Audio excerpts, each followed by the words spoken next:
गीता 18 के श्लोक नंबर 62 में भगवान स्वयं कह रहे हैं कि अर्जुन उस परमेश्वर की शरण में जा जिसकी कृपा से परम शांति व शाश्वत स्थान अर्थात सतलोक को प्राप्त होगा। वो परमेश्वर कौन है, कहाँ है, कैसा है, जानने के लिए कृपया अवश्य सुनिए जगत गुरु तत्वदर्शी संत रामपाल जी महाराज के अमृत वचन।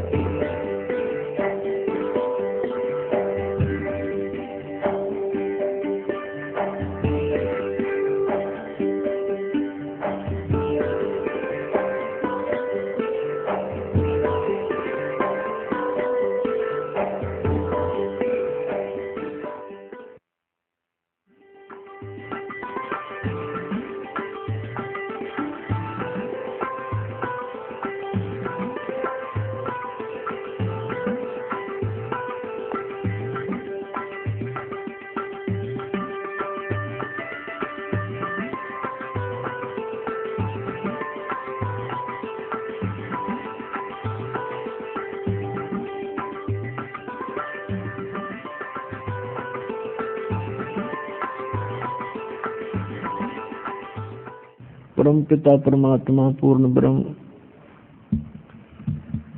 सर्व सृष्टि रचनहार कबीर परमेश्वर जी की असीम रजा से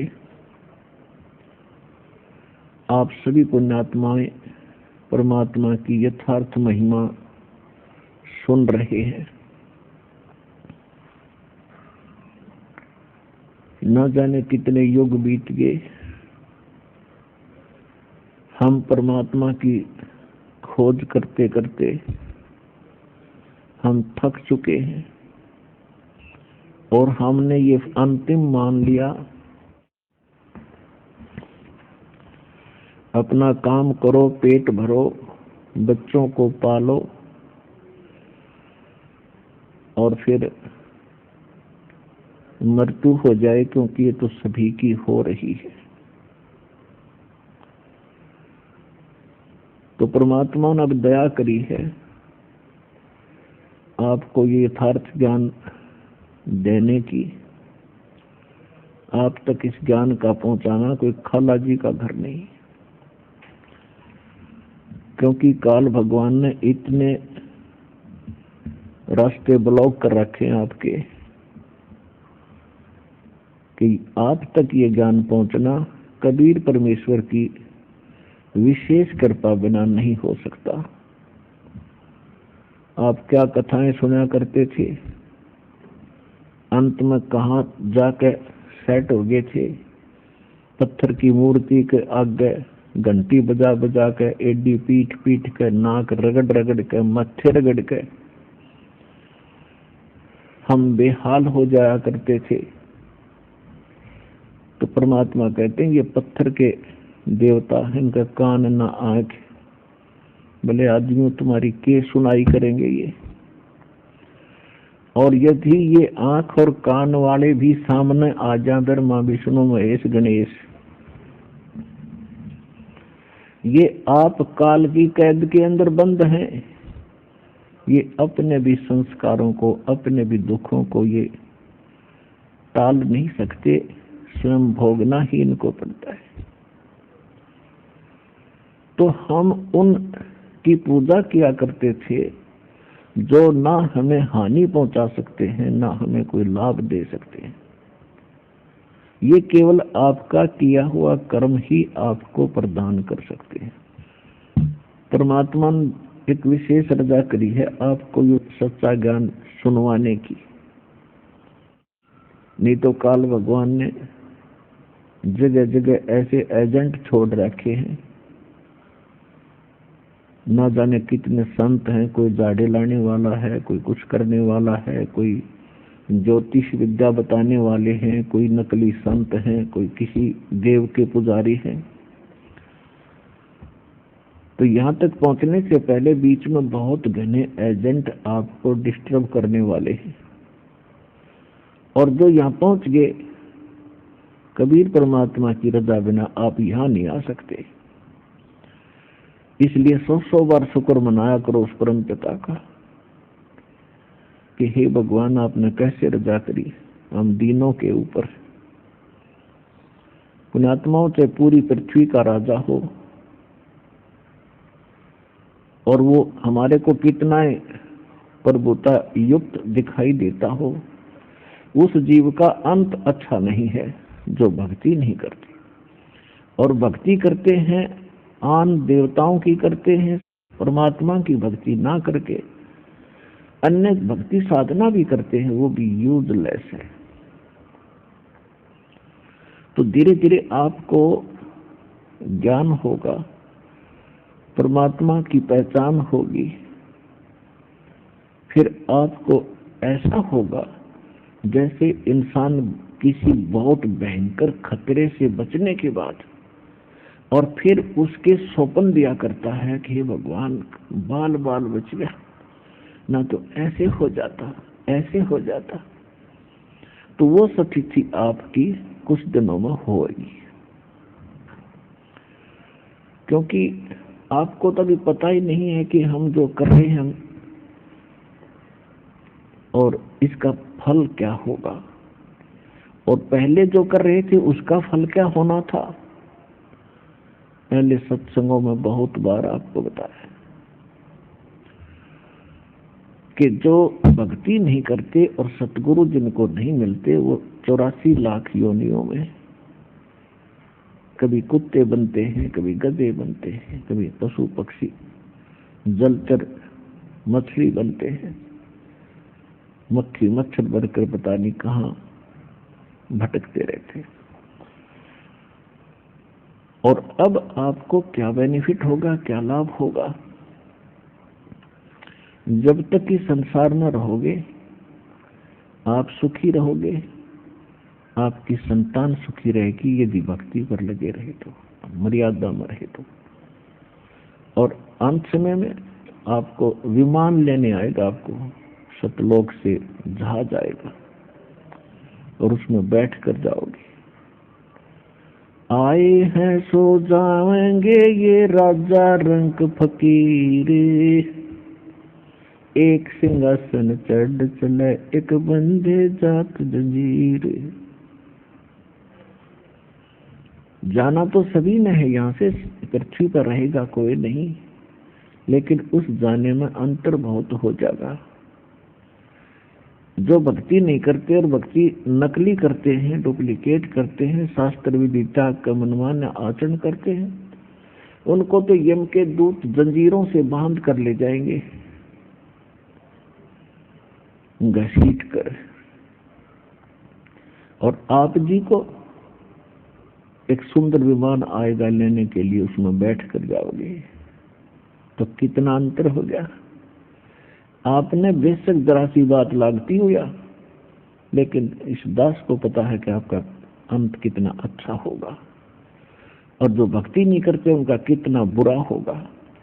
तो बार बार दास तो सभी को संदेश दे रहा है, प्रार्थना कर रहा है कि अपने इस मनुष्य जीवन के मूल कार्य को संभालो, नहीं तो बहुत घना पछताना होगा, बहुत पछताओगे और फिर कुछ हाथ नहीं लगेगा।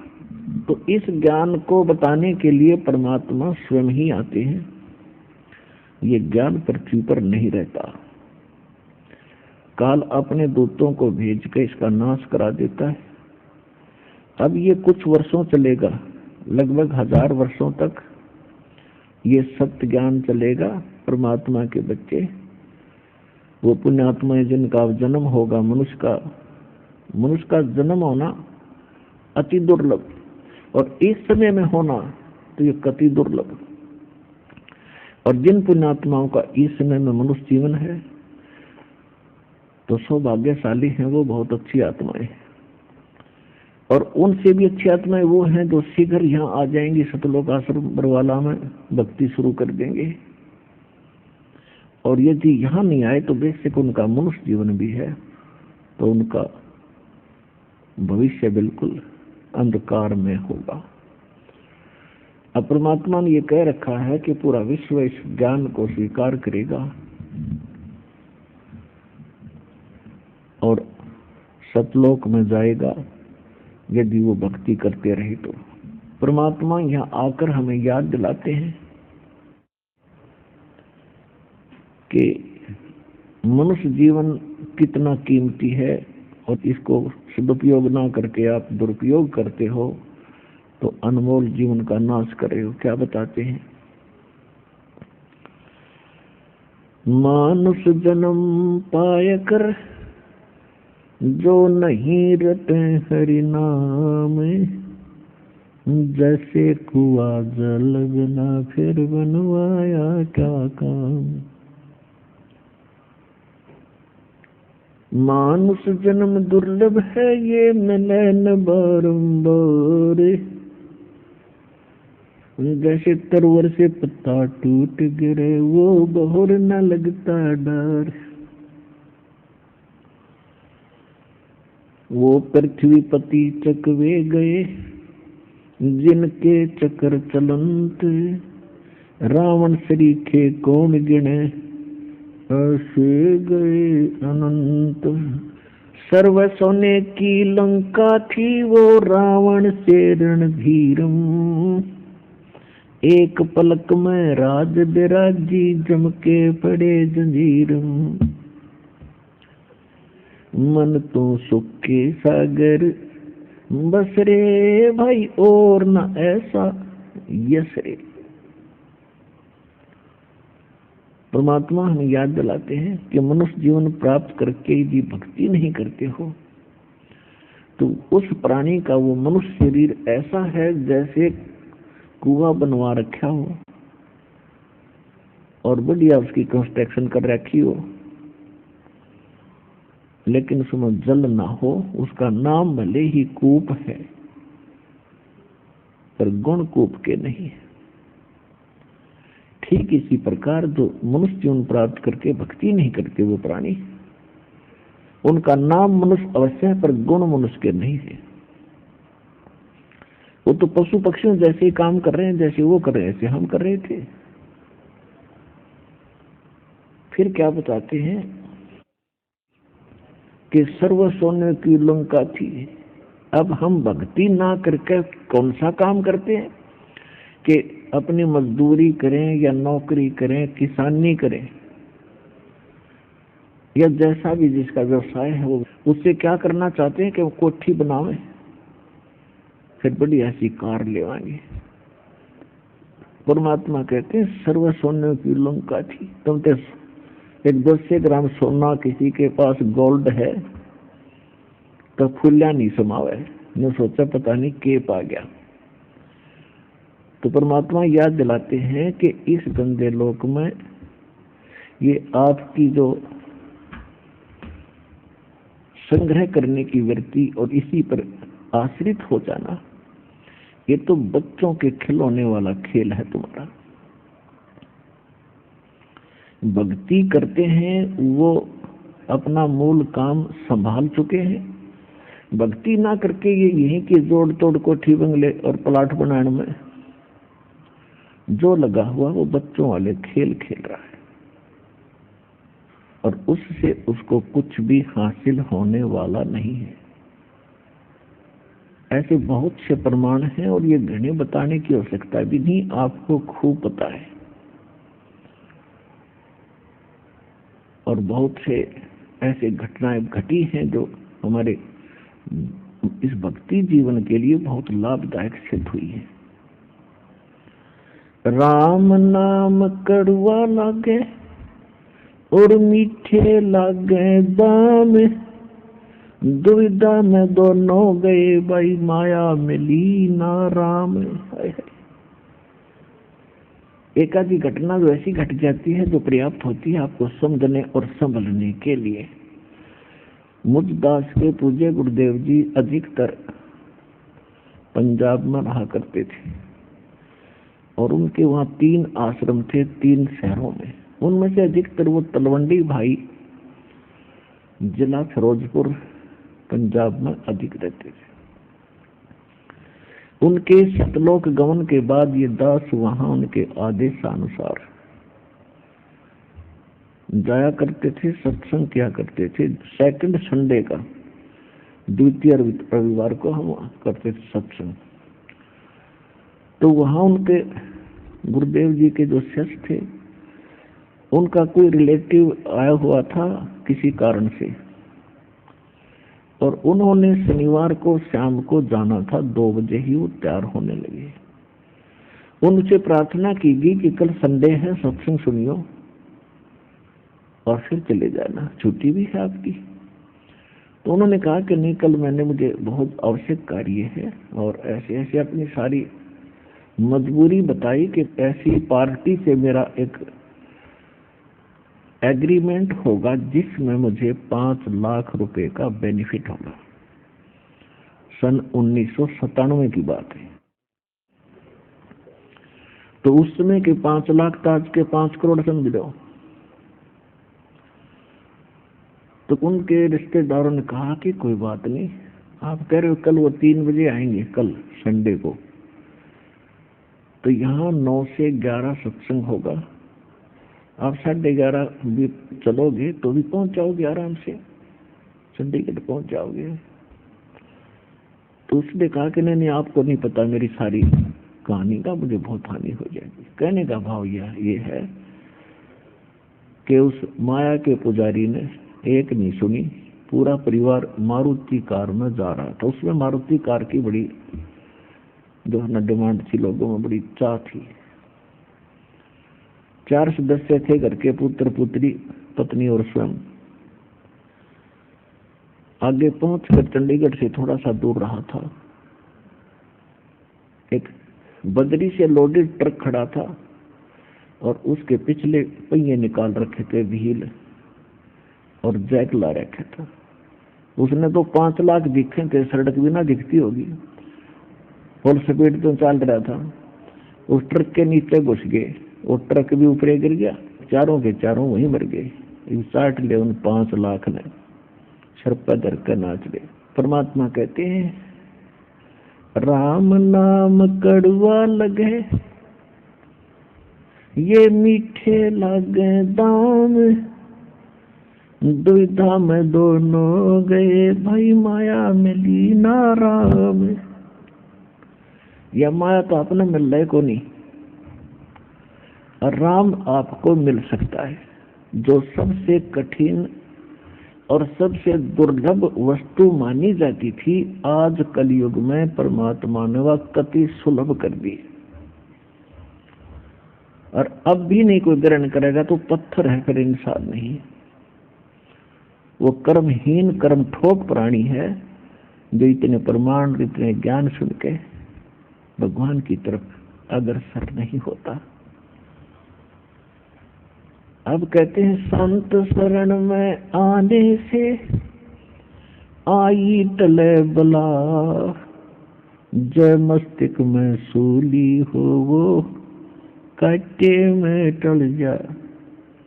यदि वो कर्महीन इंसान अपने रिलेटिव के कहने से और रुक जाते, वह बला टल जाती। कहते हैं, संत शरण में आने से आई टले बला, और जय मस्तिष्क में सूली हो वो काटे में टल जा। परमेश्वर कबीर जी चारों युगों में आते हैं, क्योंकि ये आपके परम पिता हैं, ये आपके अपने हैं, और अपनों के लिए अपने दुखी हुआ करें। एक कवि का एक सिंपल सी कहानी वो भी सुना करते थे कि नो तो दुनिया मरे बतेरी, पर अपने का दुख हो जाए। तो उस परमात्मा के हम अपने हैं, और अपने का दुख अपने को ही होता है। अब हमने इतनी भांग पी रखी है इस काल की, और अज्ञान इतना हमारे अंधेरा कर दिया, हमारी आत्मा की आंखें बंद कर दी, और ये चरम दृष्टि गणी खोल दी, चतुर गणे बना दिए, इंजीनियर बना दिए, डॉक्टर बना दिए, अच्छे एजुकेटेड बना दिए, मंत्री, प्रधानमंत्री, जज बना दिए, और हमारी आंख फूल गई। अब हमने तो सैकड़ों आदमी सर्दी के नाले मिल गए, सैकड़ों सलूट मार रहे हैं, हमने क्या जरूरत भगवान की। और ये आपके हैं पिछले जन्म की जो पुण्यात्माएं हैं, उनको ऐसी ऊंच पोस्ट प्राप्त होती है, और उन्हीं को संत पद प्राप्त होता है। नकली संत पद भी वही प्राप्त करते, क्योंकि उनके संस्कार तो काल ने देने ही देने हैं, वो किसी प्रकार से बर्बाद करवा उनके। और वो परमात्मा आके हमारी आंखें खोलते हैं, कहते 100 छलछीदर मैं करूं अपने धन के काज, और अरणक से पूज्यो मार दूं मैं नरसिंह धर लूं साज। कहते अपने भगत के लिए मैं भी बहुत कुछ कर देता हूं। तो इसी उद्देश्य से जैसे परमात्मा के विधान में लिखा है कि वो परमात्मा सतलोक से चलकर आते हैं, अच्छी आत्माओं को मिलते हैं, उनको तत्व ज्ञान सुनाते हैं। इसी आधार से परमात्मा कहीं पर भी प्रकट हो जाते थे और वहां 10-20 वर्ष रहकर वहां के अक्षेत्र की जो पुण्य आत्माएं होती थी उनको आपदाओं से बचाते थे। उनमें परमात्मा की आस्था दृढ़ करने के लिए वहां कुछ दिन उस अक्षेत्र में रहा करते थे। वो ये चाहते थे कि कलयुग तक इनके हृदय में भगवान की भक्ति की चाह बनी रहे, ये नास्तिक ना हो जाए। तो इस कारण से परमात्मा एक गांव के बाहर आश्रम बनाकर छोटी सी झोपड़ी डालकर एक संत की भूमिका कर रहे थे, कबीर भगवान जी। और घूमते फिरते रहते थे। तो ऐसे उन्होंने कई स्थानों पर, लगभग 20-30 स्थानों पर ऐसे जगह जगह अपनी झोपड़ी और एक आश्रम का छोटा सा निर्माण कर रखा था। और वो उस प्रत्येक आश्रम में किसी में 10 दिन, किसी में 15 दिन, किसी में 1 महीना ऐसे रुका करते थे, फिर चले जाते थे। एक गांव के अंदर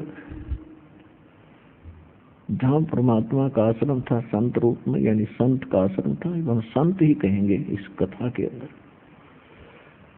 तो जब वहां संत जी आते थे तो गांव के लोग जितने उपदेशी थे 10-20 घर, तो प्रतिदिन एक घर से, एक उपदेशी के घर से आश्रम का खाना जाया करता था संत जी का, और उनके साथ जो भक्त 10, 5, 4 होते थे उनका। उन्होंने ऐसा अपना एक टर्न बांध रखी थी, एक पारी बना रखी थी। तो उसी गांव में एक बहन थी जिसका पति मर चुका था, इकलौता पुत्र था, और वो भी उसी नगर में रहा करती थी। उसने दीक्षा नहीं ले रखी थी। एक बहन का नंबर आ गया संत का भोजन बनाने का, उस दिन का, दोनों समय का। तो उस बहन ने खीर बनानी चाहिए तो देखा दूध खराब हो गया। और जिनको पुण्यात्मा इस अध्यात्म मार्ग का ज्ञान हो जाता है तो वो समर्पित हो जाते हैं। उनको पता होता है कि ये बार बार अवसर नहीं मिलता भगवान की भक्ति और सेवा का। तो उसको बड़ा दुख हुआ कि परमात्मा आज तो बड़ी बात बिगड़ी, आज मुश्किल से दाव लगा था अपने पूज्य गुरुदेव जी की सेवा का, और आज जब दूध खराब हो गया, खीर कैसे बनाऊंगी? खीर बिना ये दावत पूरी होती नहीं। तो उसने देखा कि पड़ोस में अभी 1 महीना पहले कोई भैंस ताजी ब्याई थी, उसके घर गई और कहा बहन ऐसे ऐसे मेरा दूध खराब हो गया, मुझे दूध उधारा दे दे। पहले दूध बेचते नहीं थे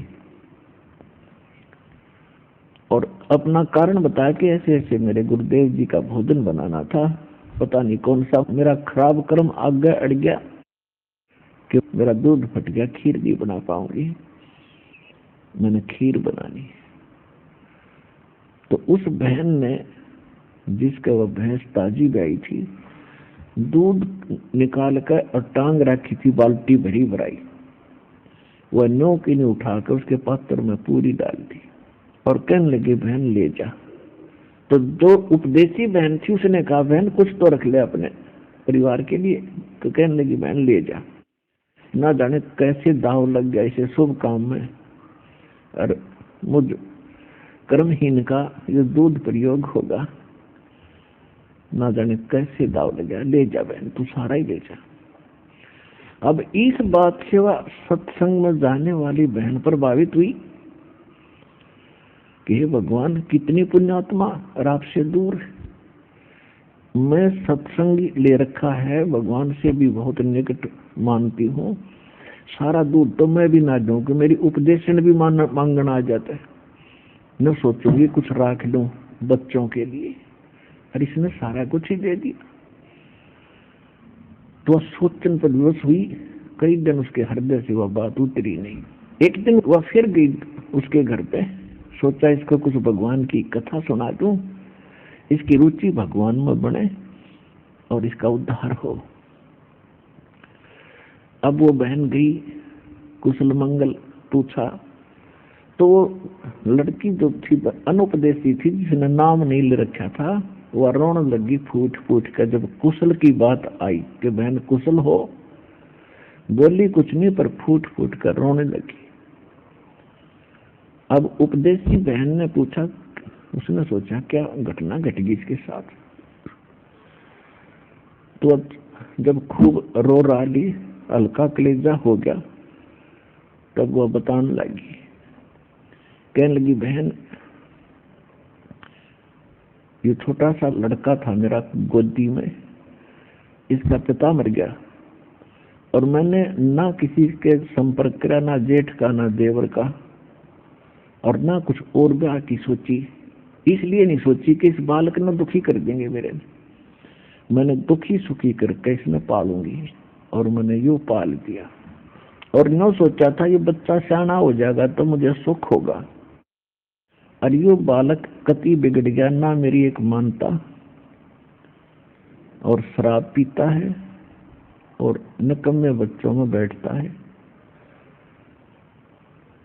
मेरी एक नहीं सुनता, मैं नो दुखी होगी। कई बार तो मन में आता है कि अपनी आत्महत्या कर लूं। तब उस बहन ने कहा कि बहन देखो, आप मेरे साथ सत्संग में चला करो और वहां ज्ञान सुनोगे, आपका बोझ हल्का होगा, इस संसार का पता चलेगा ये है क्या। तो बहन कहने लगी कि मैं एक तो विधवा, मेरा पति सिर पे नहीं, और आपके तो पति हैं, आप तो उनके साथ भी जाते हो या फिर नहीं जाते, वो नहीं जाते हैं तो सबको मालूम है इनके पति हम क्या आज्ञा से जा रहे हैं, और मैं जाऊंगी तो दुनिया पता नहीं के बात बनाओगी, मैं नहीं चल सकती तेरे साथ। तो उस बहन ने फिर बहुत सा ज्ञान सुनाया उसको। कैसे? उसने बताया कि बहन देखो, क्योंकि सत्संग सुन रखा था, सत्संग सुनने वाले भक्त बहन बेटियां भाई बुजुर्ग जहां भी किसी कहीं पर जाएंगे तो वो चंदन जैसी लकड़ी होती है वह, और चंदन की लकड़ी को से छोटा सा गुटका की तरह रख दो, वो महक छोड़ देगा। तो स्वाभाविक बन जाता है इस ज्ञान को सुनकर, सोचते सबको बताऊं, सबको आवश्यकता है इस वस्तु की। तो वह बहन बताने लगी कि देखो हम सत्संग में सुनते हैं तो उनको आधार बनाकर हम आगे बढ़ेंगे। आपने मीराबाई सुनी है? अखां जी खूब सुनी है। मीराबाई ने समाज को नहीं देखा, समाज के साथ कितना संघर्ष किया और आज वो सफल हुई।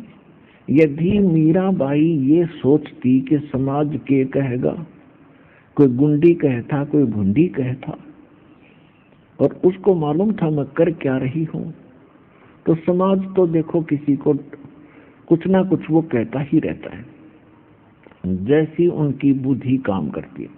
लेकिन भगवान से परिचित होने के बाद वो आत्मा परमात्मा से दूर नहीं हो सकती, चाहे सारा संसार एक तरफ हो। अब मीराबाई की कथा सुनाई उस बहन ने। क्या सुनाया? पुण्यात्माओं, आपने आज तक अध्यात्म ज्ञान जो है वो अध खबड़ा सा सुन रखा है, कहीं का सिर कहीं की चोटी, इस तरह का ज्ञान आपको सुना है। यथार्थ ज्ञान, तत्व ज्ञान अब सुनने को मिलेगा। संपूर्ण कथाएं कैसे हैं। मीराबाई बचपन से ही परमात्मा में बहुत ज्यादा आस्था रखती थी और ठाकुर समाज में उनका जन्म था। ठाकुर लोग अपनी बहन बेटियों को, बहुओं को पर्दे में रखते थे, घर से बाहर नहीं जाने देते थे, अपनी इज्जत समझते थे और स्वयं सारा काम करते थे। गोबर आप डाल के आते, पशुओं का बाहर, पानी खुद भरा करते, पर अपनी बहन बेटी बहुओं को वो घर से बाहर नहीं जाने देते थे। वो अपनी इतनी इंसल्ट समझते थे और अगर कोई गलती कर देती थी लड़की, किसी कारण से बाहर चली जाती तो उसको खत्म कर देते थे। यहाँ तक उनका एक ऐसा ट्रेंड बना हुआ था। तो उस समाज में मीराबाई का जन्म हुआ और काल ऐसा ही करता है। जो पिछला संस्कारी हंस होता उसको ऐसे किले में फिट कर देगा कि वो भक्ति या तो करे नहीं, और करेगा तो उसको उपलब्ध नहीं होने देंगे। तो मीराबाई की माता बहुत धार्मिक थी और घर पे ही अपने श्री कृष्ण जी की वह पूजा किया करती थी। और मीराबाई ने बचपन से ही, जैसा भी सुनते हैं, तो उसी में आस्था बन गई, श्री कृष्ण जी को अपना मालिक मान लिया। फिर उसका कुछ समय के बाद विवाह करने लगे तो अपनी माँ से कहा कि माँ मैं दो बार ब्याह नहीं कराती, मैंने विवाह कर लिया श्री कृष्ण जी से। फिर भी जैसे तैसे उसको जबरदस्ती करके उसका ब्याह कर दिया। तो 4-5 वर्ष ब्याह के उपरांत उसका पति राजा था और घर में बड़ा था। उसका एक देवर था। तो उसके पति की विवाह के 4-5 वर्ष के बाद मृत्यु हो जाती है। जब वो उसका पति था, राजा था, और मीराबाई ने अपने पति से कह दिया था कि मैं भक्ति करूंगी, भक्ति से ना रोकना मुझे। तो वो अच्छी आत्मा, नर्म आत्मा का था। उसने कहा मैं बिल्कुल नहीं रोकूंगा। तो उसने, मीराबाई ने कहा कि मैं मंदिर में जाया करूंगी।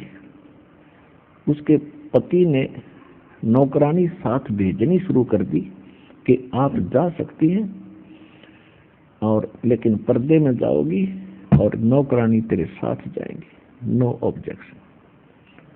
तो इतना रास्ता परमात्मा ने दया कर उसका खोल दिया। कुछ दिनों के बाद क्या होता है, उसके पति की मृत्यु होगी। छोटा भाई उसका राजा बन गया, यानी उसका देवर। अब पहले तो उसने कोशिश की कि तू मंदिर में मत जा। पहले तो भाई था सिर पे, तेरा पति था, दुनिया की जुबान बंद थी। अब जाएगी तो तुझे पता नहीं लोग क्या क्या कहेंगे। वो नहीं मानी। उसने भी संतोष किया कि चलो ये पहले भी जा ही रही थी और तो औरतें साथ जाती हैं।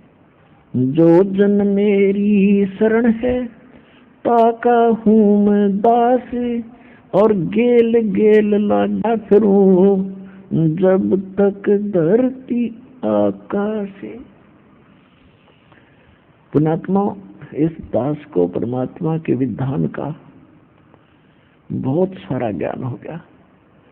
कंप्लीट तो नहीं कह सकते क्योंकि कंप्लीट तो भगवान ही जानते हैं, फिर भी इस दास को इतना ज्ञान अवश्य दे दिया है कि आपका काम खूब चला दूं और सही रास्ता बता दूं।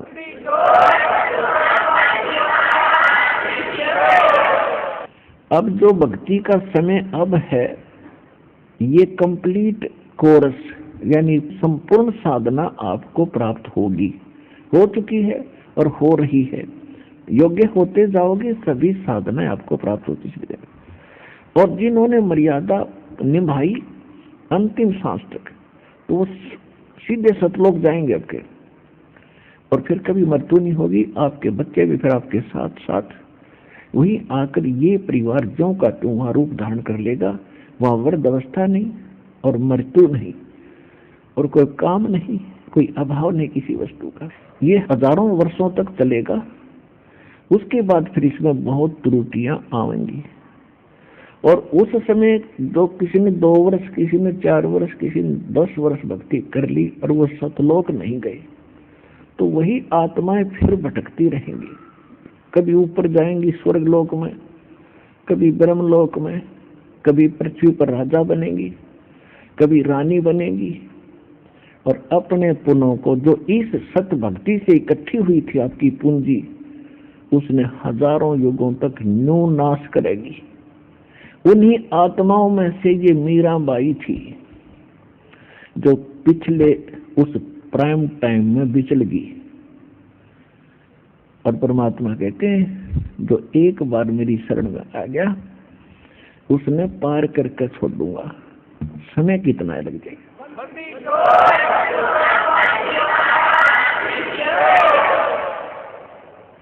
तो एक दिन मीराबाई जिस मंदिर में जाती थी उसके रास्ते में एक गरीब सा भक्त था, झोंपड़ी थी, आगे बगीचा सा था, वैसे गांव साजला। उस बगीचे से मैं परमात्मा कबीर जी और रविदास जी ये दोनों वहां सत्संग कर रहे।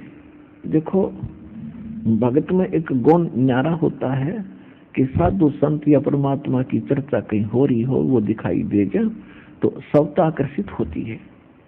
मीराबाई मंदिर से होकर के वापस आ रही थी, तब तक सत्संग शुरू हो चुका था। तो उसने सोचा 2 मिनट, घंटा, आध घंटा महापुरुषों की वाणी सुनती हूँ, परमात्मा की चर्चा चल रही है। वो वहां जाकर बैठ गई और परमेश्वर कबीर जी को तो मालूम था, कहते गोता मारो स्वर्ग में जा बैठूं पाताल, गरीब दास ढूंढता करूं अपने हीरे मोती लाल। तो परमात्मा उस हीरे को खोद रहा था, उसको ग्रहण करना था मीराबाई को। मीराबाई वहां पहुंची, वो कृष्ण की, श्री राम की यानी श्री विष्णु जी की पुजारिन थी। परमात्मा बता रहे थे कि तीनों देवता ब्रह्मा विष्णु महेश नासवान हैं, इनकी जन्म मृत्यु होती है। 3 देव की जो करते भक्ति, उनकी कदे ना होए मुक्ति। अपने आत्माओं पहली बार हमने भी ये बात सुनी थी तो चक्कर काट गया दिमाग कि कहते यो महात्मा पागल है, इसने अकल नहीं कती हुई, बिना सर पैर की बात कह रहा है कि विष्णु राम अब ये नासवान है, इनकी भक्ति ठीक नहीं।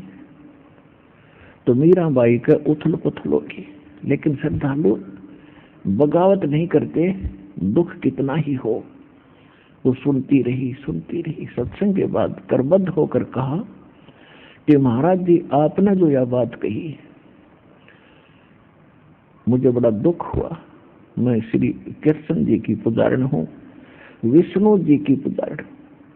आज तक हमने नहीं सुना अभी इनसे ऊपर कोई शक्ति है और इनकी भक्ति ठीक नहीं। परमात्मा ने कहा कि बेटी मुझे शौक नहीं झूठ बोलने का, मैंने आपसे कुछ लेना नहीं, मैं तो एक सत्संग कर रहा हूँ, सच्चाई बता रहा हूँ। आपको अच्छा लगता है तो ग्रहण करो, नहीं तो आपके ऊपर कोई प्रेशर नहीं, दबाव नहीं। तो कहने लगी जी मैं इस बात को जानना चाहती हूँ कि सचमुच ये क्या भगवान विष्णु से भी ऊपर कोई शक्ति है? श्री कृष्ण जी तो मेरे साथ कई बार तो प्रत्यक्ष आकर बातें करते हैं। तो श्री कृष्ण भगवान ने कहा, परमेश्वर कबीर जी ने कहा कि बेटी ये देवताओं के अंदर एक क्वालिटी होती है कि झूठ नहीं बोलते। तो अगर अब कह तेरा दाव लगे श्री कृष्ण जी तेरे तो बात करे, या अवश्य प्रश्न पूछना कि क्या आपसे भी ऊपर कोई शक्ति है। अब उसके तरफ लगी कति कसुती और लगी फिर हृदय से पुकार करने श्री कृष्ण जी की। श्री कृष्ण जी प्रकट हुए और मीराबाई ने कहा कि महाराज मैंने आज संतों से कुछ ऐसी अटपटी सी बात सुनी जो मेरे गले उतर नहीं रही, आप निर्णय करो। उन्होंने कहा कि आपसे ऊपर भी कोई परम शक्ति है। श्री कृष्ण जी ने कहा कि मीरा वो शक्ति परम है, लेकिन वो प्राप्त नहीं होती। हमने खूब समाधि लाला देख ली, वो मिल नहीं सकती। तो मीराबाई को इतना तो क्लियर हो गया कि इनसे ऊपर है कोई शक्ति। और महात्मा ने कह रहे थे हम ऐसा मंत्र देंगे आपको 100% गारंटी देते हैं भगवान मिलेगा। तो जब दशरथ साहिब कर दी श्री कृष्ण जी थे मीराबाई ने सूक्ष्म वेद में कहा कि एक के चोट सिधारिया जिन मिलन दाचा, एक का चोट बतेरी जी ने भगवान चाहिए। अटपट की क्या जरूरत थी जब खुद स्वीकार कर लिया स्वयं मीराबाई। रात काटनी मुश्किल होगी उसने, और सुबह मंदिर तो गई भूल सीधी बगीचे में गई। और 1 हफ्ते का सत्संग मालिक ने जान कर रख रखा था। तो जाति चरणों में गिर गई कबीर भगवान के, कहने लगी महाराज मेरा कल्याण कर दो। मतलब घनी भूल में सोऊं थी। परमात्मा ने सभी श्रोताओं के सामने पूछा बेटी सच्ची बात बता क्या बात हुई।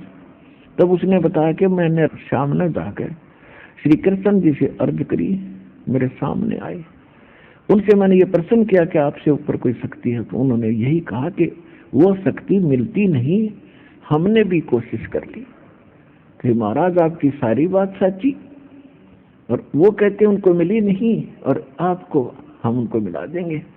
तो परमात्मा ने कहा कि बेटा संत होगा वो झूठ नहीं बोला करे, और बकवादी अपने अटपट कर के लिए स्वार्थ सिद्धि के लिए कितनी झूठ बोल सकता है। तो हम सबसे ऊपर जो परम शक्ति है उसका एक ऐसा मंत्र देंगे वो सहज में मिल जाएगा आपको भक्ति करते करते, और बहुत आसान भक्ति है उसके पाने की। ना घर त्यागना, ना कोई अन्य कोई लटोटर करना, बाह्य आडंबर की आवश्यकता नहीं, मोक्ष मंत्र से होता है। तो चरणा में गिरगी भगवान नाम दे दो। अब परमात्मा को ये देखना था, उसका टेस्ट करना था, उसकी परीक्षा करनी थी कि यह भगत है, भगत के अंदर जाति अभिमान, पद अभिमान, किसी भी प्रकार का अहंकार अगर है तो भक्ति नहीं कर सकता। सबसे पहले संत उसके उस अभिमान अहंकार का नाश करते हैं जो भक्ति नाशक बाधक है। परमात्मा को पता था क्या होगा, और रविदास जी से कह दिया था कि वो लड़की आवेगी मीरा और मैं तेरे पास भेजूंगा, और आप उसको ये पहला मंत्र मैंने दे रखा है ना, इसको देना, केवल इसको देना, आगे नहीं किसी को देना भी। तो वो लड़की आई तो कबीर साहब ने कहा बेटा जाओ, वो भक्त बैठा महात्मा वो आपको दीक्षा देगा, मैंने उसको आदेश दे रखे है। अब जब मीराबाई वहां पहुंची और उनसे प्रणाम किया कि महाराज जी मुझे दीक्षा दे दो, सामने बैठी थे थोड़ी दूरी पर, तो रविदास जी ने कहा कि बहन दीक्षा तो गुरुजी देते हैं, वही दिया करते, कि उन्होंने ही तो कहा है। तो परमात्मा ने कहा रविदास कल्याण कर बेटी का। तो रविदास ने कहा कि बहन बात सुन ले, मैं जाति से चमार हूं और आप ठाकरों की बेटी हो, देखो समाज तुझे बहुत कुछ बुरा भला कहेगा, और बहन गुरु के प्रति अगर फिर तेरी आस्थाहीन होगी, आपके मन में दोष आ गया तो भक्ति नष्ट हो जाएगी, गुरु और शिष्य का नाता समाप्त हो जाएगा, आप सोच समझ लो। तो मीराबाई ने कहा कि भाड़ में पड़ो यो संसार, आप मेरे पिता, मैं आपकी बेटी, भगवान मैंने नाम दे दो, मुझे दीक्षा दो, मेरा कल्याण करो। मैं जिस वस्तु के लिए तरफ रही हूं वो मुझे मिलने जा रही है, तो मैं संसार नहीं दिखूंगी। तो मीराबाई को रविदास जी ने दीक्षा दे दी। वो सत्संग सुनने आती रही, फिर सत्संग समाप्त हुआ, संत चले गए। कुछ दिनों के बाद वो फिर आए। उस समय खेतों में काम का समय था, तो वो रात्रि में सत्संग कराया करते कि दिन में काम करो, घर के भी प्रसन्न रहेंगे, नहीं तो तुम्हें आने नहीं देंगे। दिन में अपना खेतों का काम करो, मजदूरी करो, किसानी करो, और रात में अपने नींद के समय में से भगवान का ज्ञान सुनो। तो फिर वो 1 हफ्ते का 10 दिन का रात का सत्संग रख दिया। अब मीराबाई रात को जान लगी। अब इस बात का उसके देव राजा को बड़ा दुख हुआ कि भाई पहले तो यार दिन में जाया करती मंदिर में, अब रात में जावे सत्संग में, या तो बात बिगाड़ेगी, इज्जत का नाश करेगी, और कहाँ मुंह दिखाएंगे, कहीं गड़बड़ होगी। तो उसने क्या सोचा कि इसको मार देता हूं, और ऐसे ढंग से मारूं कि लोगों को पता भी ना चले। तो उसने क्या तरीका अपनाया, उसने अपने लड़के का जन्मदिन मनाना चाहा और उसने सभी रिश्तेदारों को इकट्ठा किया।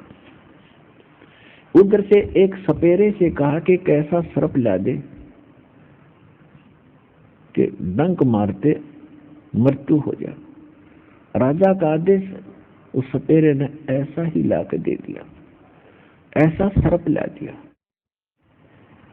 और दिखा दिया उस राजा को एकांत कोठरी में कि एक बार इसको खुलते ही और सीधा माथे में डंक मारता ही है, जिसका कोई ट्रीटमेंट नहीं। राजा ने उसको मुंह मांगे पैसे दे दिए और उसको एक आभूषणों के डिब्बे में बंद करके, गहनों के डिब्बे में बांदी को दे दिया और कहा कि मीराबाई को दे के आजा और कह देना इसमें एक हार है बहुत कीमती, इसको पहन लेगी और आज मेरे लड़के का जन्मदिन है और बहुत से रिश्तेदार आएंगे, मेरी बेइज्जती ना करवाना, नहीं तैयों कहेंगे भाई मर गया। उसकी पत्नी को ये ढंग से नहीं उड़ाता पराता, ये अवश्य पहनना पड़ेगा आज तूने। नहीं तो मीराबाई कोई हार श्रृंगार के आसपास भी नहीं रहती थी, सिंपल वेशभूषा में अपना टाइम पास कर रही थी। तो वह रख कर चली गई बांदी। तो उसने सोची कि मेरे लिए क्या मिट्टी है, हार है तो मिट्टी है, ना पहनूंगी तो 36 बात बनाओगा, इसने गाड़ डाल लेती हूँ थोड़ी देर गले में। ना दो कपड़ा उसने कपड़े पहन के वो खोला डिब्बा, उस सर्प का हार बन गया, उस विषैले सर्प का एक बहुत कीमती हार बन गया, गले का आभूषण बन गया और उसने वो डाल लिया। अब उस राजा ने सोची थी कि वह मर्गी होगी और सर्प वहीं घूम रहा होगा और सबको कह दूंगा कि इसको सर्प ने डस लिया, सर्प ने डस लिया, मर्गी।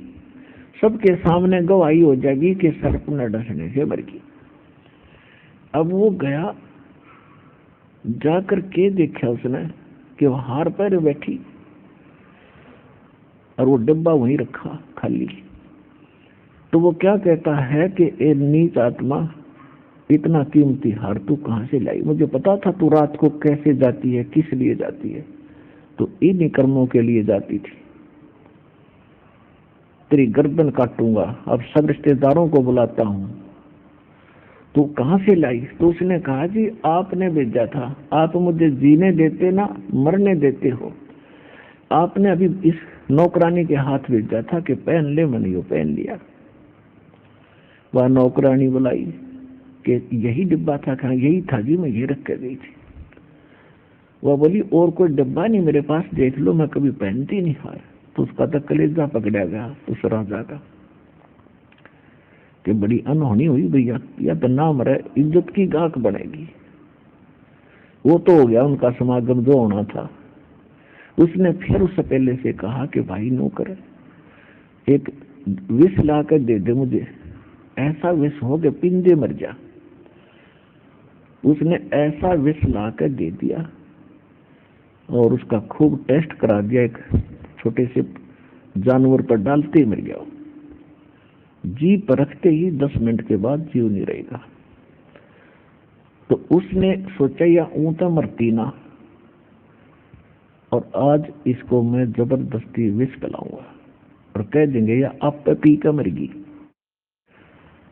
वो विष ले गया हाथ में, एक हाथ में तलवार है, और कहने लगा मीरा या तो इस विष ने पी ले, मैं तेरी गर्दन काटूंगा।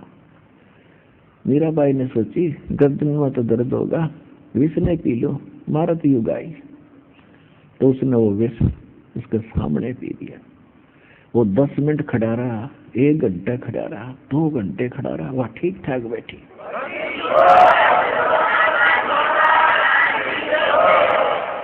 सूक्ष्म वेद में कहा है, मन तू पावेगा अपना किया रे, भोगेगा अपना किया रे।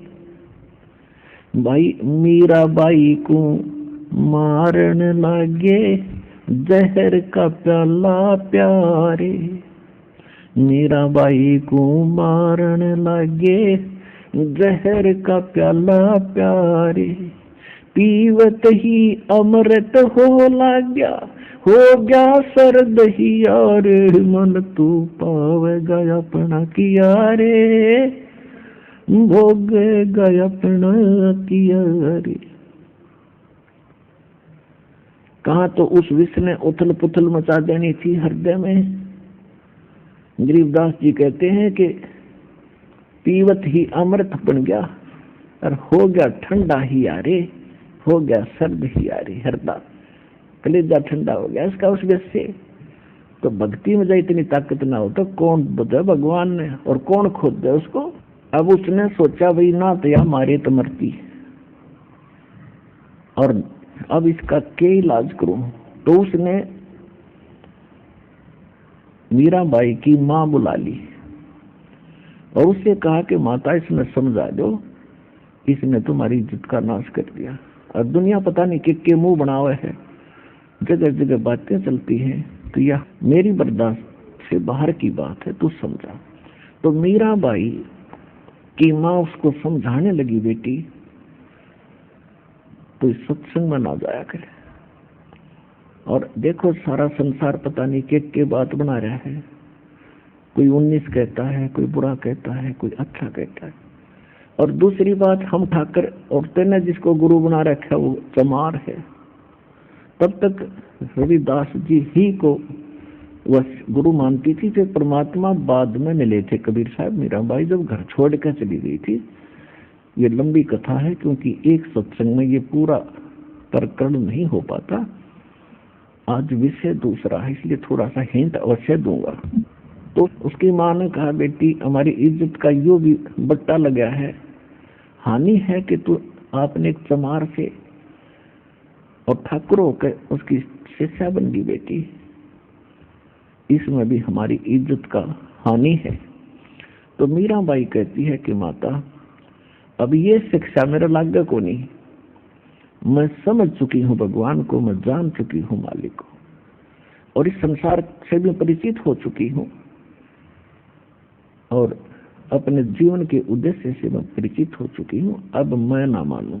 उसकी माँ कहती है, सत्संग में जाना मीरा छोड़ दे, सत्संग में जाना मीरा छोड़ दे, हाय मारी लोग करे तकरार, सत्संग में जाना मीरा छोड़ दे, सत्संग में जाना मेरा ना छूटरी, सत्संग में जाना मेरा ना छूटरी, हारी चाहे जड़े कमरो संसार, सत्संग में जाना मेरा ना छूटरी, थारे सत्संग के राय में है, थारे सत्संग के राह में है, आए वहाँ पर रहते हैं काले नाग, कोई कोई नाग तन डस लेवे, आए वहाँ पर रहते हैं काले नाग, कोई कोई नाग तन डस लेवे, जब गुरु मारे मेरे करी, जब गुरु मारे मेरे करी, हारी व तो सरप गंडे वे बने जा, सत्संग में जाना मेरा ना छोटेरी, हारी व तो सरप गंडे वे बने जावे, सत्संग में जाना मेरा ना छूटे, थारे सत्संग के राह में ही, थारे सत्संग के राह में आए वहाँ पर रहते हैं बब्बर शेर, कोई कोई शेर तन खा लेवे, आए वहाँ पर रहते हैं बब्बर शेर, कोई कोई शेर तन खा लेवे।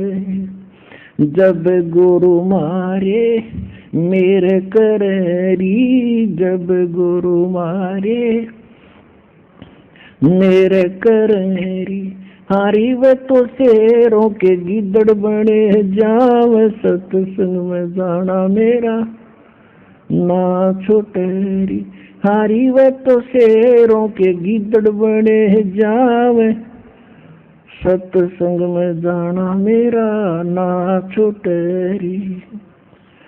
थारे सत्संग के बीच में है, थारे सत्संग के बीच में है, आए वहाँ पर रहते हैं साधु संत, कोई कोई संत तन ले रमे, आए वहाँ पर रहते हैं साधु संत, कोई कोई संत तन ले रमे।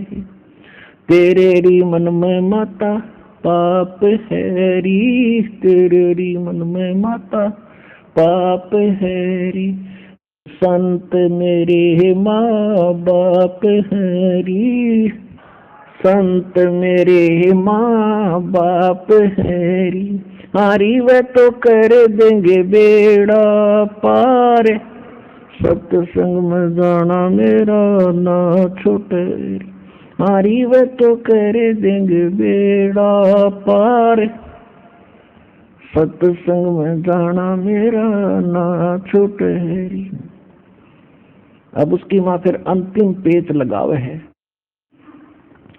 वो तो जात चमार है, वो तो जाति चमार है, इसमें हमारी आर है, इसमें हमारी हार है, तेरे री लेख मता चमार है री, तेरे लेख मता चमार है री, मेरा सिरजन हार है री, मेरा सिरजन हार है री, हारी वे तो मीरा के गुरु रविदास, सत्संग में जाना मेरा ना छुटेरी, हारी वे तो मीरा के गुरु रविदास, सत्संग में जाना मेरा ना छुटेरी।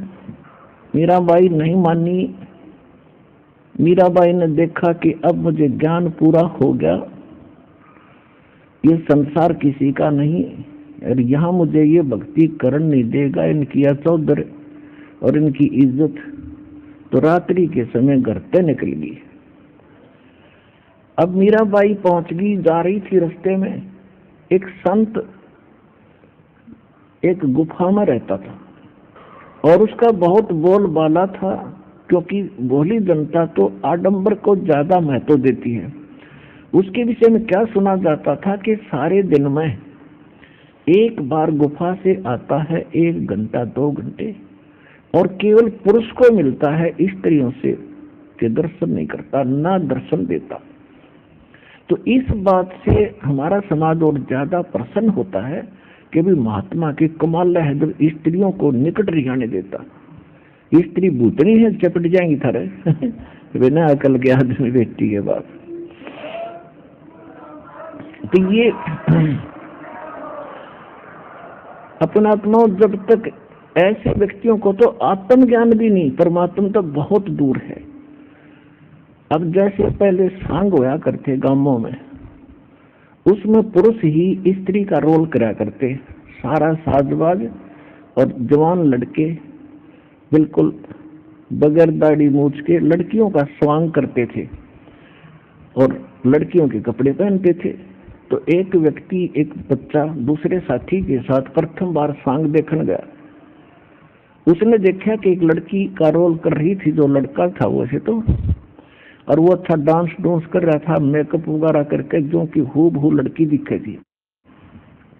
तो साथी कह रहा था, जो नया गया था, भाई बहुत बढ़िया डांस करती है लड़की। वो दूसरा साथी जो पहले से परिचित था कि लड़की नहीं है, लड़का है, बोला ना ना ये लड़की है, देखिए सारा तो सारे अंग वंग ठीक लगा रखे उसने। फिर वो श्याम ने जब वो सांग सोंग करके अपने ने जहाँ रुके थे वहां गए, उस लड़के ने उतार कर सारा सौदा एक लो टांग दिया खुट्टी पे। जब दिखे सच लड़का था। तो अगली बार जब वो सांग देखने गया, अगले दिन उसने वो लड़की ना दिखे थी, वो लड़का दिखा था। तो जब हमें आत्मज्ञान होगा तो इस कपड़े के अंदर हमने एक आत्मा दिखाई देगी जो नर है ना पुरुष है, वो एक जैसी है, उसको आत्मज्ञान कहते हैं। और ये परमात्मा के ज्ञान से वो मीराबाई काफी समझ चुकी थी। तो वहां जब वो गई, लोग इकट्ठे हो रहे थे, उसका बाहर निकलने का समय था उस संत का। मीराबाई जी ने पूछा, भाई कैसे इकट्ठे हो, क्या बात है? कि हम बहुत बड़े पहुंचे हुए महापुरुष हैं, उनके दर्शन करेंगे।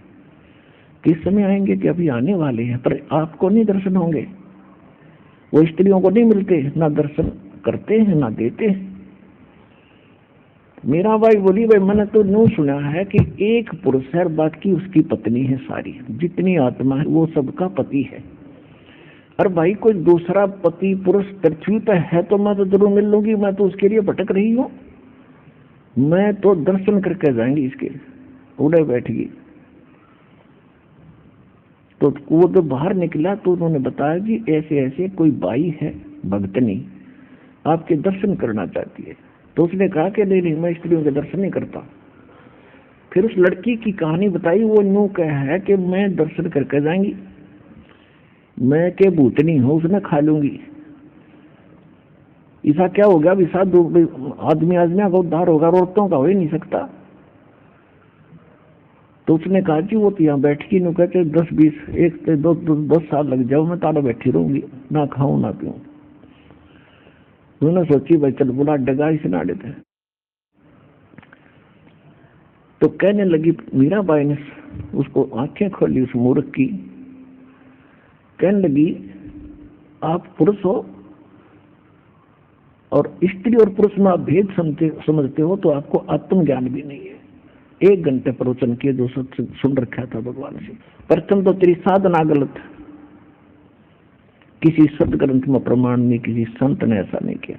और दूसरे तेरे विचार गलत। उसी समय चरण पकड़ दिए उस बहन के कि बहन तन आँख खोल दी मेरी, और अब संत की खोज करूंगा। तो उसने कहा कि संत भी मैं बताऊंगी तेरे को। अब वो तो रविदास न जाने थी। अब रविदास के पास वो गया, कहने लगा ना मैं तो उस बाई के लिए गुरु बताया था, असली गुरु तो वो है परमात्मा। मीराबाई ने देखा कि वृंदावन के अंदर काफी साधु संत सुलझे हुए रहते, तो वहीं जाकर उसने अपनी एक झोंपड़ी डाल ली। फिर परमात्मा वहां पहुंचे, कबीर साहब उनको यथार्थ ज्ञान बताया, बेटी तेरे को वहां से करेड़ना था, निकालना था, और अब दूंगा तुझे सतभक्ति। जब परमात्मा ने उसको यथार्थ ज्ञान और सही भक्ति बताई, आगे के जो मंत्र थे कंप्लीट कोर्स दिया, तब मीराबाई का उद्धार हुआ। ये है रियल स्टोरी। अब क्या होता है, वो बहन ये कथा उसको सुना रही थी जिससे उसने दूध लिया था। हम फिर आते हैं उस प्रसंग पे। तो वो माई जो बहन जिसका बच्चा बिगड़ गया था, लड़का नालायक हो गया था, उसको बड़ा प्रभाव हुआ और बड़ा असर हुआ। उनके ज्ञान सुनकर कहने लगी बहन अब कोशिश करूंगी, जब मेरी बात बन गई तो मैं चल लूंगी तेरे साथ, लेकिन जाऊंगी दिन में। तो बोली तू एक बार चल दर्शन तक कर ले।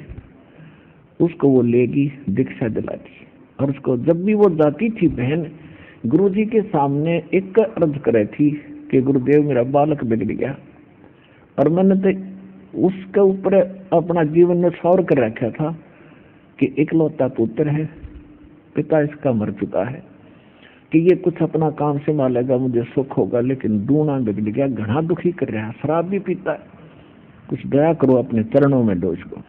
तो संत जी ने कहा कि बेटी आप दृढ़ रहो, आप भक्ति करो, समय आने पर परमात्मा तेरी वह भी पुकार सुनेगा, पर सच्चे दिल तो लगी रहे, तू दृढ़ रहे। और फिर ज्ञान ये भी हो गया भी ठीक है, एक लेवा एक देवा दूतम, कोई किसी का पिता नहीं पुतम, ये तो ना जाने कौन सा लड़ी आ रहा है, कौन से जन्म का, अपनी पूरी कर लेगा जी, वो भी ज्ञान संतोष देता है। तो वो अपनी दृढ़ता से लगी, ठीक है, जब सोच जाएगा, जब सुधर जाएगा, अपना कर्म तो बनाऊंगा। तो उस दिन सभी बहनें, जैसे हम यहाँ देखते हैं, तो हम प्रत्येक भक्त ये सोचता कि मैं भी ऐसा ही करूं, इस भक्त ने ऐसा किया है। तो यह एक देखा देखी भी भक्ति का रंग चढ़ा है थोड़ा सा यहाँ आने से। तो उस बहन ने देखा कि सभी ने अपनी अपनी पारी बांध रखी है गुरुदेव की सेवा करने की, खाना खिलाने की। और वो 10-5 घर थे, और इतने दिन महात्मा वहां रुका करते। तो जैसे शनिवार सोमवार बांध लिया सबने, इस प्रकार एक दिन वो खुआ होगा, दूसरे दिन दूसरा भोजन करा होगा, तीसरे दिन तीसरा, तो ऐसे सब का कंप्लीट था वो कोर्स। तो उसने प्रार्थना की कि मुझे भी एक दिन दे दो, मैं भोजन करा दूं गुरुदेव को, यानी आश्रम के भक्तों को। तो किसी ने नहीं दिया कि बहन मुश्किल से समय मिला है, गुरुदेव मुश्किल से आते हैं, महीने 2 महीने 6 महीने में, और हम नहीं दे सकते। तो जो बहन उसको लेकर गई थी, उसने कहा कि मेरी पारी में तो एक दिन सुबह या शाम का भोजन करा दे, तो आप शाम का भोजन करा दो। अब ठीक है जी। तो शाम के भोजन का न्योता दिया ही गुरुदेव को जी, शाम के भोजन की अपनी बेटी पर रजा करो। परमात्मा बोले ठीक है बेटा, 2 टूक खाने हमने तू लिया। अब उसने बड़ी खुशी का ठिकाना नहीं, उमंग चढ़ गई, बढ़िया भोजन बनाऊंगी। उसने भोजन बनाया, खूब तैयारी करी, और भोजन बनाते बनाते उसका बुखार तेज हो गया। इतना बुखार तेज हो गया कि बुरा हाल हो गया उसका, 10 कदम नहीं चल सके। उधर से वो लड़का आता नहीं था, बहुत देर से आता था। उसने सोची अब क्या करूं, मेरी सारी सहेली जा चुकी होंगी कि वो वहां पहले चली जाती है, काम करवाती है, सेवा कराती है। उधर से वो लड़का इतना नालायक हो गया था, चोरी करने लग गया। शराब पीने को आवा कहां से डेली, उस चोरी करने लग गया। उस दिन उसके ग्रुप ने, उसके साथियों ने राजा के महल की चोरी करने की स्कीम बना ली। और उनके मन में क्या मियाँ मिठू थे कि रानियों के हार लाखों रुपए के होते, एक भी हाथ लग गया तो बस सारा जीवन पार हो जाएगा। उन मूर्खों ने ना सोचा राजा के घर पर ये खाला जी का घर है। उसके लिए उन्होंने उसी रात्रि में स्कीम फुल कर रखी, अपना पूरा प्रोग्राम बना रखा, और रात में किसी देवी के मंदिर में जंगल में एकत्रित होकर वहां से चलने का उनका सारा जो व्यवस्था थी। तो वहां इंतजार करनी थी सबने 12 बजे तक, और उसके बाद वहां जाना था। तो उधर से उस लड़के ने सोची तू जल्दी खाना खुना खा आज वक्त से, और वक्त जा बैठ उड़े, तेरा नंबर ना हो पाछे रह गया। वो घर पे आया, उसकी माँ को पता था कि आज्ञा पालन नहीं करता, तो उससे कहा कि बेटा आज ऐसे ऐसे मैंने गुरुदेव की से भोजन की अपनी प्रार्थना की थी बेटा, और मेरा हो गया बुखार, घना तेज हो गया, एक या मेरे दया कर दे तो ये भोजन पहुंचा गया आश्रम में, और आज ये भोजन नहीं पहुंचा तो फिर मुझे कोई भी वो नहीं देगा, आगे सेवा नहीं मिलेगी। वो कहने लगा कि माता तू वहां मत जाया कर, लोग पता नहीं क्या क्या कहते हैं मेरे को, और बाद में जाता रहियो बाबा जी, मैं ना जाता। नो कहते हुआ फूट फूट रोने लगी। अब लड़के ने सोचा कि मैं तो थोड़ा ही समय हुआ है, 1 घंटे में रोटी खवाऊंगा, माँ घनी दुखी होगी। तो उसने कहा कि ला माँ दे दे। वो उठा कर रोटी भोजन और आश्रम में पहुंच गया। तो आश्रम में जब अन्य भक्तों ने, बहनों ने देखा कि वो तो रामो का लड़का आ गया, और सबके मन में ये आया कि गुरुदेव ने सुन ली बेटी घनी दुखी रहा करती बहन, किसी तरह मेरा बेटा आवासरण में आज सुन ली परमात्मा ने, और ये भोजन भी लेकर आ गया। उसने आके पूछा कि कहाँ है महाराज जी? तो भक्तों ने कहा कि बैठ जा भाई, स्नान करने जा रहे हैं, अभी आ जाते। स्नान करके महाराज जी आए तो उनको पहले ही बता दिया, कहा जी आपने सुन ली, रामो बहुत रोया करती थी और आप उसका लड़का आ गया आज भोजन लेके, वो कोई बुखार हो गया बहन के। जब वो बैठ गया ना सामने, भोजन रख दिया, तो महाराज जी ने सोचा इस बच्चे को थोड़ा बहुत ज्ञान सुनाता हूँ, इसकी कुछ बुद्धि सेट है, मुश्किल से आया है आज, और पीछे भोजन खाऊंगा मैं। तो लगा समझाने, बेटा भक्ति करनी चाहिए, मनुष्य ऐसे ही नहीं मिलता। तेरी माता देख तेरे लिए कितनी दुखी रहती है, तू तो इकलौता पुत्र है और माता की आज्ञा का पालन करना चाहिए। वो लड़का कहने लगा, बाबा जी जल्दी भोजन खा, मेरे पास इतना टाइम नहीं है। कहते कबीर पिछले पाप से हरि चर्चा ना सुहावे, और कह ऊँगे कह उठ चले ना और बात चलावे। तो संत ने सोचा भाई ये सचमुच ठीक कर वो है, वह लड़की तो निरा निकम्मा बालक है, ये 16 माथे बोलना भी नहीं जानता। तो संत ने अपनी रोटी खाई और वो ने जूठे बर्तन उठाकर भाग लिया। उसने सोची बस फिर लेट हो जाऊंगा, और लाखों रुपए में तो 20-30 हजार के मिल जाएंगे। वो 20 करोड़ के बराबर थे आज के थे, तो 20 हजार वो सोच रहा था। वो दौड़ा जा रहा था, रास्ते में इतना लंबा बबूल की किक्कर का कांटा चल गया और पूरा टूट गया पंजे में, पैर में। अब वहीं लंगड़ा हो गया, पैर टेकता टेकता मुश्किल से घर पहुंचा, और जाते ही उसने वह सारे बर्तन पटक कर मारे और कहा कि गया था तेरे आश्रम में, क्या करती गुरुजी के दर्शन कर ले, दर्शन कर ले। आज जब दर्शन करे मेरे पैर में कांटा लग गया, और सपने में भी नहीं, आज के बाद मुंह भी करके ना सो उसकी ओर। अब उसका तो घना टोटा हो गया था ना, उसने तो घना नहीं मान ली थी कि 20 हजार रुपये लाखों रुपये मिलेंगे वहां से, और वो मेरे गरीब जा नहीं सकता, भाग नहीं सकता। चोर ने तो भागन की पहले ज्यादा व्यवस्था करनी पड़ती है। अब उसकी मां ने सोचा है भगवान देख किसा दुर्भाग्य मेरा, आज वो गया था वहां पर, आज इसका कांटा लगना था, अरिसा निकम्मा है, ना मुझे जाने दे और ना आप जावे। हे परमात्मा किसी फूटे भाग मेरे। वो तो पढ़ के सो गया, माँ के पास जैसा ट्रीटमेंट था फर्स्ट एड कर दी, उसका कोई तेल पानी डाल डूल का कपड़ा बांध दिया, बेटा सुबह कांटा निकलवाऊंगी। अब सुबह उठते वो कांटा निकलवा दिया। उधर से उसके साथियों ने इंतजार करी 10-20 मिनट और फालतू, कि भी नहीं आया तो कोई बात नहीं, चलो हम चलते। उन्होंने जाकर राजा के घर चोरी करने की चेष्टा की, वो पकड़ लिए। पकड़ के उनको पूरे गांव नगर के अंदर घुमाया करते थे राजा, उनके गले में टांग देते थे लिख के पंपलेट सा कि ये चोरी करता था, राजा के घर चोरी करता पकड़ा गया, आज शाम को इनको सूली तोड़ी जाएगी। सूली यानी फांसी तो गले में फंदा डाल कर तोड़ते हैं, और सूली एक ऐसा चकड़ा सा होता है, उस चकड़े के बीच में एक सुराख होता है जिसमें एक भाला सा निकलता है, और उसके चारों तरफ वो होते थे ऐसे डंडे से, उसमें उसको जकड़ दिया जाता था व्यक्ति को, और उसके ऊपर बैठा दिया जाता था, और वो उसके वजन से अपने आप वो नीचे को आता था, और वो सूली उसके नीचे से और चोटी में गए आर पार होती थी, वो भुगत भुगत कर मरा करता। इसको सूली तोड़ना कहा करते थे। तो पकड़ दिए वो बालक और उनको नगर में घुमा रहे, और एक विशेष प्रकार का बैंड बजाता हुआ आगे आगे चला करता था, ताकि दुनिया बाहर खड़ी होकर देखे कि ये बाजा बजता है तो किसी की सजा है, ऐसा कोई साज बज रहा है तो उस किसी को भयंकर सजा है। तो सब देखने के लिए अपने अपने दरवाजे पर खड़े हो जाया करते थे। अब वो लड़का भी उसकी माँ भी बाहर निकले कि आज किसकी साथ आई है। अब जब वो जा रहे थे, वो लड़कों का डंडे मार मार कर पुलिस कह रही थी, बोलो तुमने क्या गलती की। हम राजा के घर चोरी करने गए थे, कोई सुनता हो तो चोरी ना करना, आज शाम को 4 बजे हम सूली तोड़े जाएंगे, कोई सुनता हो तो चोरी ना करना।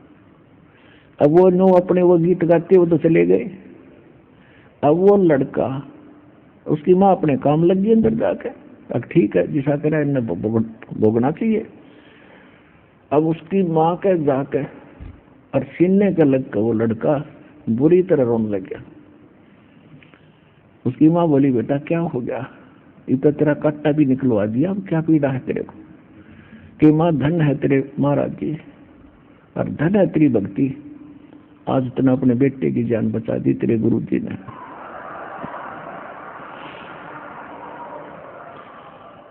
माँ आज तेरा बेटा नहीं था, और फिर उसको याद आ रही है कि माँ मैं मर जाता तो कैसे जीतती आप। तो अम्मा कहने लगी, बेटा तू क्यों मरे, मरे चोर।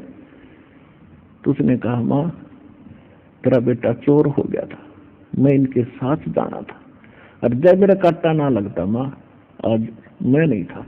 फिर उस माँ ने कहा, रे निकम्मे, मैं तेने सोचू थी तू शराब पीवे है, तो चोर भी हो गया था। कहा माँ मैं चोर भी हो गया था, और धन है आपके गुरुदेव ने, और वहां मैं ना जाता और कांटा ना लगता तो मैं डटा नहीं डटू था। आज मेरी शाद थी, मेरी मौत थी माँ। शेष जीवन तेरे गुरुजी का दिया हुआ तेरे बेटे का, और मुझे भी ले चल, मैं उनके चरणों में प्रणाम करूंगा, अक्षमा याचना करूंगा, और जीवन भक्ति करूंगा, माँ तेरी सेवा करा करूंगा। सतगुरु शरण में आने से वही आई टले बुला, जय मस्तिष्क में सूली हो वो काटे में टल जावे। तो पुण्यात्मा, सत्संग में आने से हमें बहुत लाभ होता है। जीवन के उद्देश्य का पता लगता है, हमारे को किस लिए मानव शरीर मिला था और हम कर क्या रहे हैं, हमने करना क्या चाहिए था। तो इस प्रकार सत्संग के अंदर आने से हमें बहुत लाभ होता है। और सत्संग में जो कथाएं होती हैं ये भले ही आपको ऐसे बनावटी सी दिखे, पर ये 100% सत्य होती है। घर का एक भी सदस्य सच्चे दिल से इस मार्ग पर लग जाएगा, पूरे परिवार में आना पड़ेगा एक दिन, ये सत्य करना।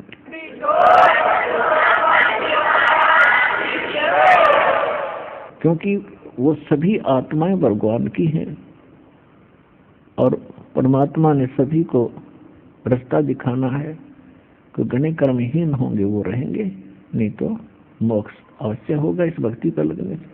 तो कारण क्या बनाता है? वो परमात्मा, उसका अपना ऑपरेशन है, वो किस तरीके से आपको शरण में लेता है, किस तरीके से नहीं। तो यहाँ संसार के अंदर आप क्या देखते हो, ये क्या वस्तु है, कैसा जीवन है, इसके लिए परमात्मा ने कहा है भाई, उदय अस्त बीच चक्कर चले थे, ऐसी जन ठकुराई, चुड़कर ईश्वर कल्प करी, तब खोज न पाया राई। मन तू सुख के सागर बस रे भाई, और न ऐसा यश रे। अब यहाँ कितनी प्रभुता हो जाए व्यक्ति की, और चाहे सारी पृथ्वी का राजा भी क्यों ना बन जाए, और फिर वो राजा बनेगा अपने पूर्व जन्मों के पुण्य कर्मों से, और पूर्व जन्म के पुण्य समाप्त होने के बाद वो किसी न किसी कारण से उसकी मृत्यु होगी। मृत्यु के बाद फिर वो 84 लाख योनियों में भुगत रहा होगा।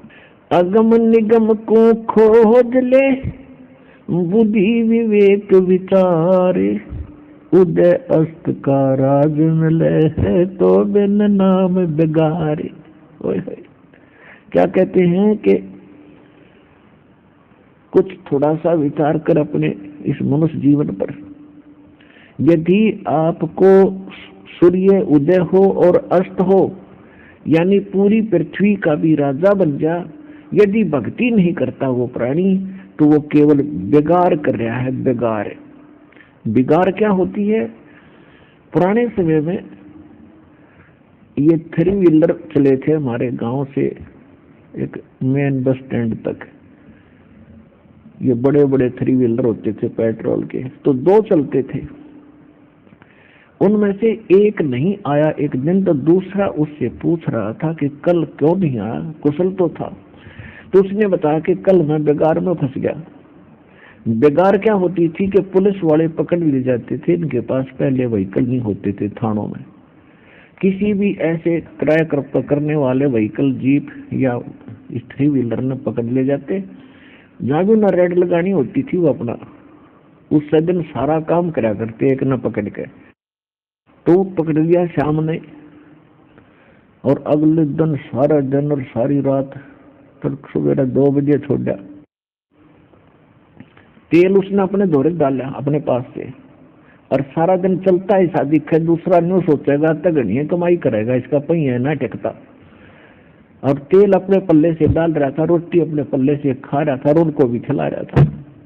यानी उस दिन वो दिखे तक घनी कमाई करता था, बहुत बिजी था उस दिन, और सारी जेब खर्च हो रहा था उससे का, उसकी पूंजी नाश हो रही थी, इनकम एक आने की नहीं। इसको बेगार कहा करते थे। तो परमात्मा कहते हैं कि अगम निगम को खोज ले और बुद्धि विवेक विचार, उदय अस्त का राज मिले तो वे नाम बेगार। अब राजा खूब फुला फिरे अपनी जान में, और न सोचा आगे पास तेरे बैंड बाजे और जय जयकार हो रही है। या जय जयकार जब नटेगी जब गधा बन जाएगा जो पता लगा जय जयकार की तरी। ये पिछले पुण्य है, पूरे जन्म की बैटरी चार्ज है इन्वर्टर की, ये पुण्य संग्रहित है। इन किसी तरह खो और बर्बाद कर या खा, किसी तरह बांट, किसी तरह बर्बाद कर, तेरी पूंजी है। और आगे चार्जर लगा नहीं तो बैटरी कितनी देर चल सकती है। एक दिन एंड होगा, और जब एंड होगा तब के बनेगा तेरे संग में। फिर पीछे तू पशुआ की दीजे बैल बना, 4 पैर जंगल में डोले तेरा तो ना उधर भरे। फिर पीछे तू खर की जगह कुरडी चरने जावे, टूटी कमर पजावे चढ़े तेरा कागा मांस गिलावे। नरसेती तू पशुआ की गद्दा बैल बनाई, ये 56 भोग कहाँ मन बोरे कि कुरडी चुरने जावे। सुखदेव ने 84 भुगती बना पजावे खरवो, तेरी क्या बुनियाद पुरानी तू पेंडा पंथ पकड़ो। अब परमात्मा क्या सतर्क करते कि मनुष्य जीवन समाप्त होने के बाद फिर तू बैल बनेगा, और ये 56 भोग कहाँ मन बोरे कहीं कुरडी चरने जाई। पुण्यात्माओं, घना गहराई से सोचो इस बात पर जो भगवान कह रहा है। दास तो केवल बोल के सुना रहा है उस परमात्मा के वचनों को। ये विधान बता रहा हूँ परमेश्वर का, जो उन्होंने स्वयं आकर आपको बताया है। तो उसके लिए क्या बता रहे हैं कि आज कितना अच्छा भोजन खा रहे हो, समय पर चाय पी लेते हो, दूध पी लेते हो। कोई रोग हो जाता है, किसी को बता के कह के उसका निवारण भी करवा लेते हो। और गर्मी सर्दी से बचने के लिए भी आपके पास सुविधा उपलब्ध है। गर्मी में हल्के कपड़े, सर्दी में थोड़ी भारा कपड़े, ऊनी कपड़े पहन लिए, और मकान छत डाल के वो भी आपने सुविधा कर रखी है।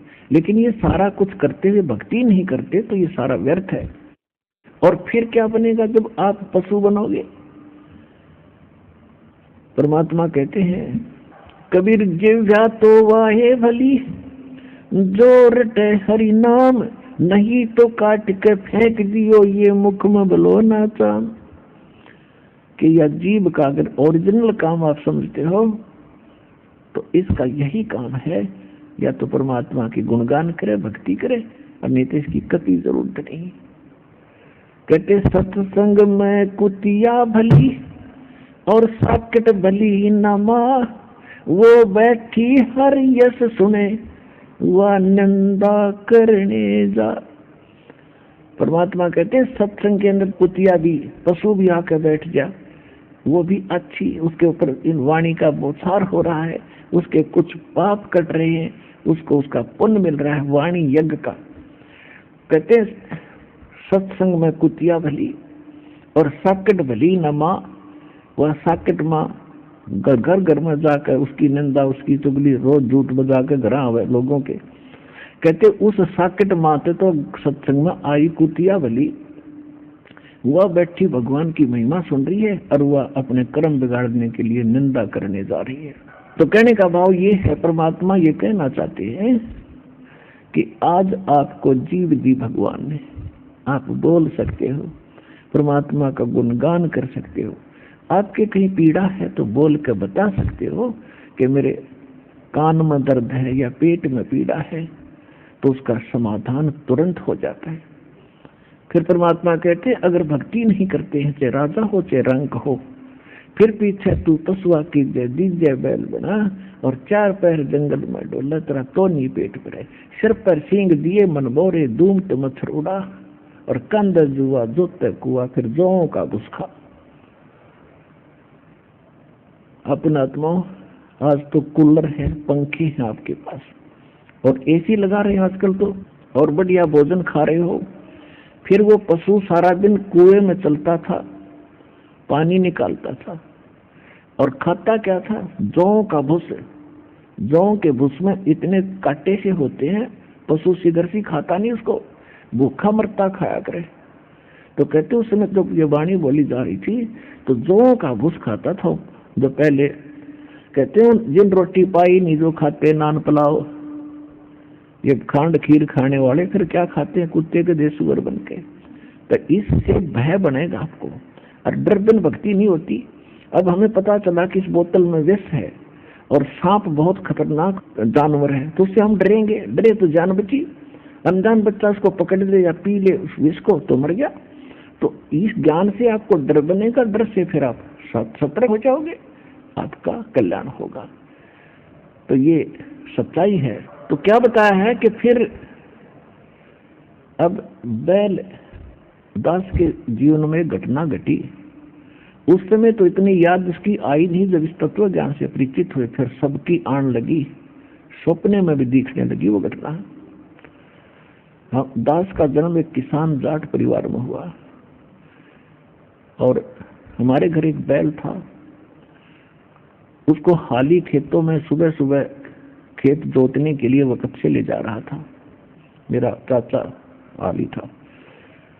और रास्ते में कोई कील पड़ी थी लोहे की, अंधेरे में वह बैल के पिछले खुरों के बीच में फंस गई, अच्छी गहरी चली गई।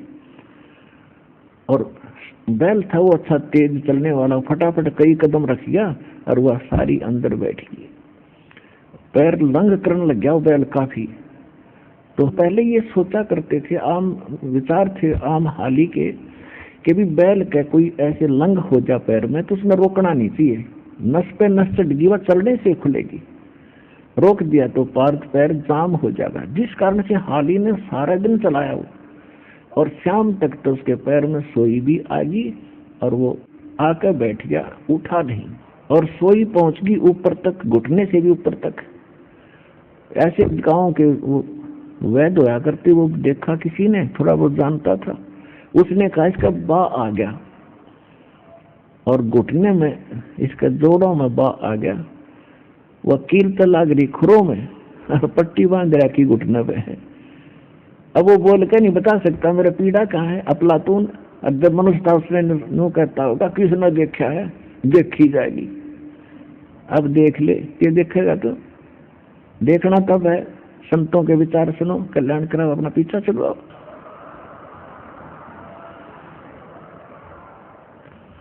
तो 1 महीने के बाद वो नीचे खुर आप पाक के पैर उसमें रेसा निकलने लगा, तब तक पट्टी घुटने बंद लग रही है। फिर देखा तो घर के सदस्य ने करी तो इसका यहाँ गड़बड़ दिखा है। तब कोई और व्यक्ति बुलाया, उसने उसको छेड़छाड़ कर देखा, एक नचकुंडी सी तो चमटी सी तो पकड़ कर खींची, इतनी कील निकली। रज तरह का जब ये गोड्डा और गड़ा दिया, उसका पट्टी बांध के वो आज हफ्ते में ठीक हो गया वह कील निकलने के बाद। तो पुण्यात्माओं, इस जुबान का उसने दुरुपयोग किया, उसका जीभ भी थी पर बता नहीं सका मेरा चोट कहाँ लगी है, मुझे कहाँ पीड़ा है। ये छोटा भयंकर दुख है। अभी आपका नशा है जो मनुष्य शरीर आपको आपका दस्ते को ना, हमें आगे जाके ये दुख भी होगा, पर अपनी बुद्धि अकल काम ना करे। किसी महापुरुषों की वाणी पे हमने विचार करना पड़ेगा। तभी हम सफल होंगे और दुखों से बच सकेंगे। अब कहते सुखदेव ने 84 भुगती बिना पजावे खरवो, तेरी क्या बुनियाद पुरानी तू पेंडा पंथ पकड़ो। जो साधना आप करते हैं और जिन भगवानों की करते हो, उसकी साधना सुखदेव ऋषि गर्भ में ही उसको भक्ति का ज्ञान हुआ था, और उसके बाद भी उस भक्ति के तरफ में वो आकाश में जुड़ जाता था। पूर्व जन्म के संस्कारों से, उसकी पुण्यों से, भक्ति की शक्ति से बैटरी चार्ज थी। और गुरु उसने कोई बनाया नहीं, और गुरु बनाया तो यही 3 लोक तक का, ब्रह्म तक का, विष्णु तक का। तो वहां कहते हैं विष्णु तक की प्राप्ति ही उसने की, और फिर 84 लाख योनियों में गधे की योनि में गया वो। सुखदेव ऋषि ने अपनी आत्म कथा बताई कि एक समय में गधे की योनि भोग रहा था, अंधा हो गया, घना काम लिया, कुमार बेसब्रा था, पानी तक पाया नहीं, दिन रात धंधा करवाया, मैं अंधा हो गया। फिर मुझे लठ मारा, छोड़ दिया, भाग तू। मैं चलता चलता जा रहा था एक पगडंडी पर, जंगल की तरफ। आगे रास्ते में थोड़ा सा खाई थी, नाली थी, मेरे को दिखाई नहीं दी, मैं उसमें फंस गया। आगे मुंह टेक गया, पाछे पीठ लगी, पानों लटके, वो टेके नहीं। अब उस इतने लंबे सफर में इतने दूर जंगल में चला गया, वहां कोई इक्का दुक्का व्यक्ति, कोई यात्री आता था दिन भर में मुश्किल से एक, और वो तो उसके ऊपर के कूद के चले जाते थे नाले पे। फिर मैं बन गया उनका पुलिया, मेरे ऊपर पैर टेकर पार हो जाए, मेरे को उठाया नहीं। हफ्ते 10 दिन में भुगत के भूखा पैसा मेरे प्राण निकले। अब वो घटना मेरे याद आती है, मेरे सामने घूमती है, मैं डट के भक्ति करता हूँ। तो यहाँ परमात्मा कहते सुखदेव ने 84 भुगती बिना पजावे खरवो, खर माने गधा, और तेरी क्या बुनियाद पुरानी तू पेंडा पंथ पकड़े वो। अब सुखदेव तो भक्ति भी करता था, उसके बाद ये हालत होगी, क्योंकि गीता जान रहा था ये ब्रह्म है। और गीता के अंदर ये खुद कहता है, दूसरे अध्याय के 12वें श्लोक में, चौथे अध्याय के 5वें श्लोक में और 9वें श्लोक में, 10वें अध्याय के दूसरे श्लोक में कि अर्जुन तेरे और मेरे बहुत जन्म हो चुके हैं और आगे भी होते ही रहेंगे। तू नहीं जानता, मैं जानता हूँ। और मेरी भक्ति करेगा तो ब्रह्मलोक में जाएगा। ब्रह्मलोक में गए हुए प्राणी पुण्य आते हैं। यानी ब्रह्म की साधना और ब्रह्म के पुत्र ब्रह्मा विष्णु महेश की साधना करने वाले भी जन्म मृत्यु में। गीता अध्याय नंबर 15 के श्लोक 16 और 17 में 3 पुरुष है। एक सरपुरुष का गीता ज्ञान दाता है, 21 ब्रह्मांड का स्वामी है, ये भी नासवान, शर्मा ने नासवान। और दूसरा अक्षर पुरुष है जिसको परब्रह्म भी कहते हैं, ये 7 संग ब्रह्मांड का स्वामी है। और इस गीता अध्याय नंबर 15 के श्लोक नंबर 16 में लिखा है कि सरपुरुष और अक्षर पुरुष ये 2 पुरुष हैं जो वेल नोन हमने पता है यहाँ के। और इनके अंतर्गत जितने प्राणी हैं ये सारे नासवान हैं, ये भी नासवान है। लेकिन जीवात्मा तो किसी की भी ना मरती, तो गधे की भी नहीं मरती।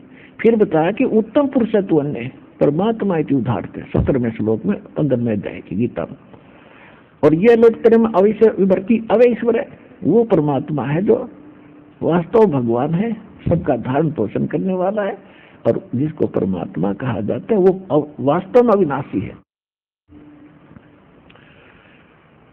तो कहने का भाव ये है कि उस परमात्मा को छोड़कर हम अन्य साधना करते हैं तो भी हमारा कल्याण नहीं हो सकता। चाहे हम भक्ति भी कर रहे हैं, मन तू चल रहे सुख के सागर, जा शब्द सिंधु रत्नागर, कोटि जन्म तन भरमत हो गए, कुछ ना हाथ लगा रे, और कुकर सुकर खरबा बोरे, कौआ हंस बुगारे, कोटि जन्म तू राजा की ना मिटी न मन की आशा, और भिक्षुक होकर दर दर घूमा मिला ना निर्गुंडासा।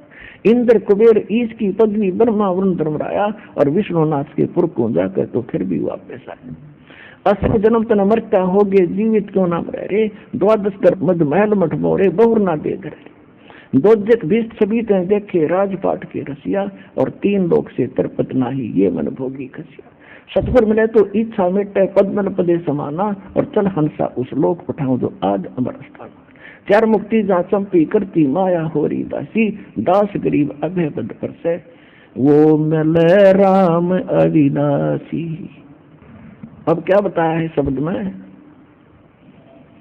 मन तो चल रे सबके सागर, भगवान आकर बताएंगे गरीबदास जी को, और गरीबदास जी ने फिर आगे वाणी लिखी कि भगवान ने मुझे ये बताया। वो आपके लिए संदेश दे रहे हैं कि कोटि जन्म तन भर मत होगे, कुछ ना हाथ लगा रे। कुकर कुत्ता सुकर सुअर खरग था तक बना, और कौआ हंस बगारे। कोटि जन्म तू राजा की ना। आपको दास ने बहुत बार महावीर जैन जी का इतिहास जीवनी दिखाई है। वो कितनी बार तो राजा बना, देवता बना, और फिर गधा बना 60 करोड़ बार, 30 करोड़ बार कुत्ता बना, तो 60 देवता पद ने 80 लाख बार तो देवता बना, और 60 करोड़ बार गधा, गधा देख कर बना तेरा सारी और देवतापन खत्म हो जाए आदमी का। तो यह भूल थी हमारा, हमने रास्ता ठीक नहीं मिला, हमने डले भी ढोए, प्रयत्न भी किए, पर हमारे हाथ कुछ नहीं लग गया। कहते डिम्ब करें डूंगर चढ़े, अंतर जीनी झूल, जग जाने बंदगी कराइए बोवे सूल बबूल। ये तो बबूल के सूल बो रहे थे। आज तक दो साधना करते थे, ब्रह्मा विष्णु महेश ब्रह्म और परब्रह्म तक की। परब्रह्म का तो बेरा ही नहीं था, पारब्रह्म तो अब पता चला, परब्रह्म का भी नहीं पता, सुना सुना करते, और ब्रह्म तक मुश्किल से कोई पहुंचता था। तो क्या बताते हैं कि इन साधनाओं से जो तुम करते रहे हो, आपने इंद्र की पदवी भी पा ली। इंद्र स्वर्ग का राजा होता है। एक बार एक मार्कंडे नाम का ऋषि बंगाल की खाड़ी में तपस्या करे था, और इंद्र की पदवी जिसको प्राप्त होती है उसको एक सख्त हिदायत होती है, इंस्ट्रक्शन होती है, एक कंडीशन होती है कि तेरे शासन काल में 72 चतुर्युग तक एक इंद्र का शासन काल होता है। एक चतुर्युग में 43,20,000 वर्ष होते हैं। सतयुग, त्रेता, द्वापर, कलयुग 4 मिला के एक चतुर्युग कहता है। ऐसे ऐसे 72 चतुर्युगों तक वो इंद्र का राजा बनता है, जो नीचे कोई तप या कोई यज्ञ हवन आदि करके उस पद को प्राप्त करता है। उसको एक संकेत होता है कि तेरे शासन काल में यदि कोई इंद्र की पदवी प्राप्त करने योग्य तप या कोई धार्मिक अनुष्ठान सफल कर लेगा तो तुझे पद से हटा दिया जाएगा, उसको बैठा दिया जाएगा। तो राज पाने के लिए तो कुकर्म तार दे आदमी, वो इंद्र का राज स्वर्ग का इस पृथ्वी के छोटे से टुकड़े के लिए मुख्यमंत्री उतार दे, मुख्यमंत्री बनने के लिए वो स्वर्ग का राजा। तो उसने हर घटिया अपनी जो है चाल चलते हैं, ये राजनीति है, राजनीति घटिया ही होती है। वो यहाँ तक चाल चल रखी है कि अपनी वहां उसके नौकरानी सारी देवी और देवता उसके अंदर है, तो सबको सतर्क रखा है। कोई भी को तपस्या करता हो या कोई ऐसा धर्म कर रहा हो मुझे बताओ, और फिर वहां भेज देता है कि कोई उसका खंड करा देता है, तो वो सफल नहीं होने देता। इंद्र को पता चला कि बंगाल की खाड़ी में एक मार्कंडे नाम के ऋषि काफी वर्षों से साधना कर रहे हैं, और देख लो। तो इंद्र ने सोचा महान संत दिखा है, तो उसने एक उर्वशी भेजी सबसे खूबसूरत, और उसने जाकर के वहां एक बहुत सुंदर वातावरण बना दिया, ठंडी हवा चले, ना गर्मी ना सर्दी, अपनी सिद्धि से। और उस मार्कंडे ऋषि से 50-100 फुट की दूरी पर जंगल में उसके सामने नाचने लगी। मार्कंडे ऋषि की आधी आंखें खुली आधी बंद, और वो देख भी रहा नीचे भी ऊपर भी। अब समाधि क्या होती है? पुणात्मा यो मन इतना नालायक है, ये किसी का काबू नहीं आता। इस मालिक की भक्ति से इसको लगाम डला है, परमात्मा की भक्ति से, क्योंकि वो काल है, मन काल का एजेंट है, और ये परमात्मा से ही दबता है, इसकी सत्य नाम और सच्ची भक्ति से दबता है। तो समाधि क्या होती है? जैसे आप कहीं बस स्टैंड में खड़े हो जाते हो और बस की इंतजार में आप 20 बजे देखोगे आई नहीं गाड़ी, थोड़ी देर बैठोगे फिर देखोगे आई नहीं मोटर, ये मन टेकने ना दे, और कहीं बैठा होगा जब बैठा ले चल वहां घूम कर आते हैं। और आप फिल्म देखने चले जाओ, 3 घंटे का नो पता नहीं लगे बीत गए, नो सोचे हो गए पूरे भाई, जल्दी खत्म हो गया। क्योंकि तो ये मन वहां टकेगा जहां इसने नई नई बकवाद देखने मिले। हम सोचा करते समाधि ला रही, इनके ऊपर सुरती चली जाती है। ये शरीर में एक ऐसी व्यवस्था है जैसे टीवी चैनल होते हैं, वो प्रोग्राम कहीं हो रहा तो होता है, दृष्टिगोचर टीवी में होता है, तो अंदर वो टीवी चला रखे काल ने, ये चैनल जो हमारे कमल बने हुए हैं, तो उस ऋषि का कोई कमल खुल गया और उस कमल के अंदर से वो पहुंच गया ऊपर। सुरती दूरबीन लग जाती है अंदर, उस दूरबीन से ऊपर के औरतें नाच रही थी महास्वर्ग में, ब्रह्मलोक के अंदर। वहां पर औरतें नाच रही सुंदर सुंदर, वही बकवास है सारा। और क्या है, अपनी पूंजी होटल है वो, तो अपने पुण्य खत्म करो, वहां सारा दिन ठाठ करो, जब पूंजी खत्म होते फिर गधा बनो, यानी पुण्य नष्ट होते ही। तो वो वहां देख रहा था कि कोमन स्वर्ग का राजा इंद्र, तो उसकी औरतों से भी ज्यादा सुंदर औरतें वहां पर थी। तो जब वो उर्वशी नाच कूद कर उसने सारे फंड कर लिए और मार्कंडेय ऋषि ने कोई गतिविधि नहीं की, तो उसने कति निवस्त्र होगी वह, फिर भी उसमें कोई एक्शन नहीं। तो कपड़े पहन के वह उसके पास आ गई और कहा, महाराज ना जाने आपकी समाधि कहाँ है, यहाँ के अन्य तपस्वी तो मेरे को देखते ही डामाडोल हो गए, तो आप ना जाने कहाँ आपकी समाधि है। तो मार्कंडेय ऋषि ने कहा कि मेरी समाधि वहां थी जहां तेरे जैसी तो उन नाचने वालों की नौकरानी चरण ढोने वाली थी। तेरे को क्या देखूं मैं, तेरे से कोई सुंदर हो उसने भेज। तो वो कहती है कि मैं इंद्र की पटरानी हूं, मेरे से सुंदर कोई नहीं। तो उसने कहा कि तू क्या करना आई, कि मैं इसलिए आई कि आप वहां चलो और नहीं तो मेरी बेइज्जती हो जाएगी, वहां मुझे दुआगन करेंगे, दंड मिलेगा कि तू हार कर आ गई, तूने नाश कर दिया, आप एक बार चलो मेरी इज्जत रह जाएगी। मार्कंडेय ऋषि ने कहा कि जब इंद्र मरेगा तब तू क्या करेगी, कि मैं 14 इंद्र वरूंगी। देखो पुण्यात्मा, हमने कितने डले डो रखे। वो पुण्यात्मा जो इंद्र की पटरानी बनी हुई है उसको सची नाम दिया जाता है। उसने कितने जन्मों तक तपस्या और साधना और पुण्य किए हैं। वो क्या कहती है कि मेरी इतनी लंबी उम्र है, एक ब्रह्मा का जन्म समाप्त होगा, यानी 14 इंद्र अपना शासन काल पूरा करके मरते रहेंगे, वो तो गधे बनेंगे, और वो लगातार उनकी पत्नी बनकर वहां आनंद लेती रहेगी स्वर्ग का और उन इंद्रों का। तो मार्कंडेय ने पूछा कि जब इंद्र मरेगा तू क्या करेगी, कि मैं 14 इंद्र वरूंगी, यानी ये इंद्र मरते रहेंगे, मैं 9 की 9 रहूंगी। फिर मार्कंडेय ऋषि को तो मालूम था इतना तो कि 14 इंद्र मरेंगे, फिर क्या करेगी। फिर वो बताती है कि जितने इंद्र मैं भोगूंगी वो तो गधे बनेंगे और मैं भी गधी बनूंगी। मार्कंडेय माथे हाथ मारे। अब मार्कंडेय ऋषि कहता है मुझे वहां क्यों ले जावा थी, अगर अपनी इज्जत रखने खातिर तू आज भी गधी 14 खत्म करेगी, हर मरने के बाद वापस स्वीकार कर रही मैं गधी बनूंगी, फिर भी इज्जत की ठेकेदार नहीं, तो तेरी बुद्धि गांव जारी है और भाग यहां से। तब इंद्र आ गया, वहां खड़ा हो गया और कहा महाराज आप जीते हम हारे और वो गद्दी ले लो। मार्कंडेय ऋषि बोला, रे इंद्र तेरी गद्दी मेरे लिए तो काग की बीट है, मैं तो ब्रह्मलोक की साधना कर रहा हूँ ब्रह्म की, और तू भी छोड़ दे इस गद्दी ने और आजा तेरी सी साधना बता दो, उत्तर की कर दे, ब्रह्मलोक में बहुत सुख है।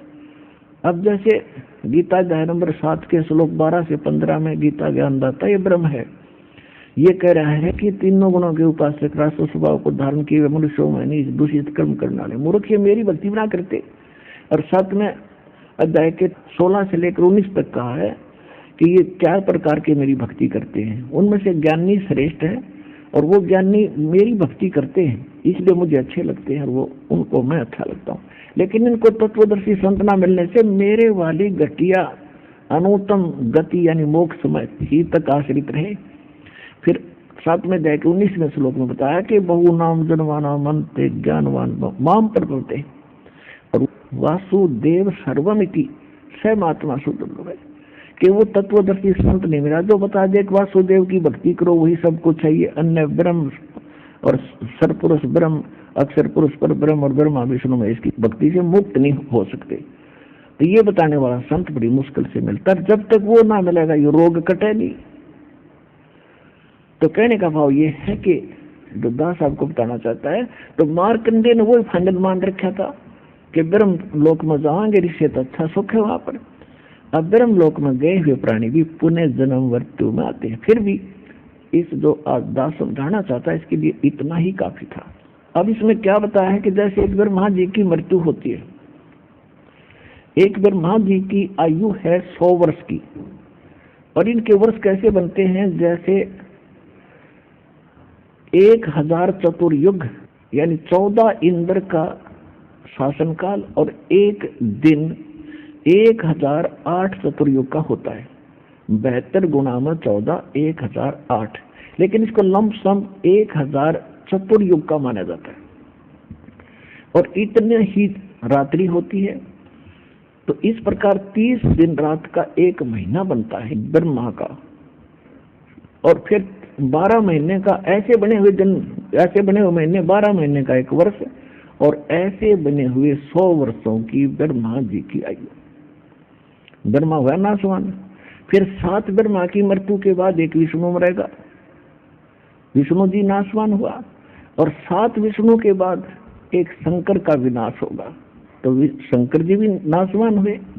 तो ऐसे 70 बार शंकर जी की मृत्यु होगी, क्योंकि ये ब्रह्मा विष्णु महेश मरते जाएंगे, ये अन्य योनियों में चले जाएंगे, कुत्ते गधे सुअर की, और नई आत्मा उस पद पर बैठाता रहेगा ये काल भगवान। तो ऐसे 70,000 जब ये शिव मर जाएंगे तब एक ब्रह्मांड का विनाश होगा, और उस समय ये काल विश्व ब्रह्मांड में रहता है सदा शिव रूप में, इसकी मृत्यु होगी। और फिर इसके बाद ये सारे दूसरे ब्रह्मांड में चले जाएंगे सारे प्राणी। उस ब्रह्मांड में जाते दुर्गा और इस काल का पुनः शरीर युवा होगा। उसके बाद उस ब्रह्मांड में फिर सृष्टि चलेगी। तब तक ये ब्रह्मांड ऐसे ही प्रलय में रहेगा। फिर धीरे धीरे इसका पुनः कंस्ट्रक्शन होगी, अरबों वर्ष फिर लगेंगे, और फिर उसका विनाश हो जाएगा, फिर आ जाएगा। तो जब 70,000 बार ये शिव मर जाएंगे, एक काल मरेगा, और वो युग होगा उस अक्षर पुरुष का, एक युग अक्षर पुरुष का, और 1000 ऐसे बने हुए युग का दिन होगा उस अक्षर पुरुष का, और इतनी ही रात्रि होगी। ऐसे ही 30 बने हुए 30 दिन रात का महीना होगा, फिर 12 महीने का एक वर्ष होगा, और ऐसे 100 वर्ष की आयु है उस अक्षर पुरुष की, उसकी भी मृत्यु होगी। सूक्ष्म वेद में कहा है, एती उम्र बुलंद मरेगा अंतरे, सतगुरु लगन कान न भेटे वो संतरे। इतनी लंबी आयु भी आपकी हो जाएगी तो भी तुम्हारी अंत में मृत्यु होगी। कारण क्या है कि तुमको वो संत नहीं मिले। कौन से? सुखदेव ने 84 भुगती बिना पजावे खरवो, तेरी क्या बुनियाद पुरानी तू पंडा पंथ पकड़वो। सुखदेव जैसे ऋषि ने भी गधा बनना पड़ा, तो आपकी क्या औकात है? इसलिए आप वो पंथ, वो मार्ग, वो भक्ति विधि ग्रहण करो। कौन सी? गीता अध्याय नंबर 4 के 34 में कहा कि तत्वदर्शी संतों की खोज कर और उनसे वो मार्ग जान। उनको दंडोत प्रणाम करने से, उनको कपट छोड़कर प्रसन्न करने से वो तत्वदर्शी संत तुझे उस परमात्मा का ज्ञान कराएंगे। कौन से परमात्मा का? 18वें अध्याय के 62वें श्लोक में कहा कि अर्जुन तू सर्वभाव से उस परमात्मा की शरण में जा, उस परमेश्वर की कृपा से तू परम शांति को, सनातन परम धाम को प्राप्त होगा।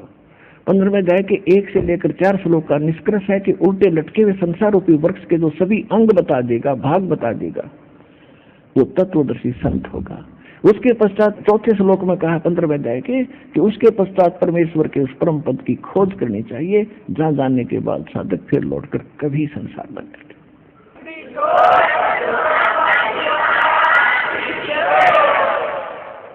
तो यहाँ जो प्रश्न चल रहा है, कहते इंद्र कुबेर ईश की पदवी और ब्रह्मा वरुण धर्मराया और विष्णु नाथ के पुर को जाकर तो फिर भी वापस आया। कहते असंग जन्म तना मरता हो गए, जीवित क्यों ना मरे रे, और 12 मद मैल मठ बोरे भोर ना दे धरे रे। अब जीवित मरना क्या है? अब हमने एक तो इच्छाओं को खत्म करना है, जनता लोगों को देखकर हमने कोठी बंगलों की तरफ आकर्षित नहीं होना। परमात्मा के दिए मार्ग पर चलना है और अपनी जो परंपरा है उनको घटाना है, कम करना है।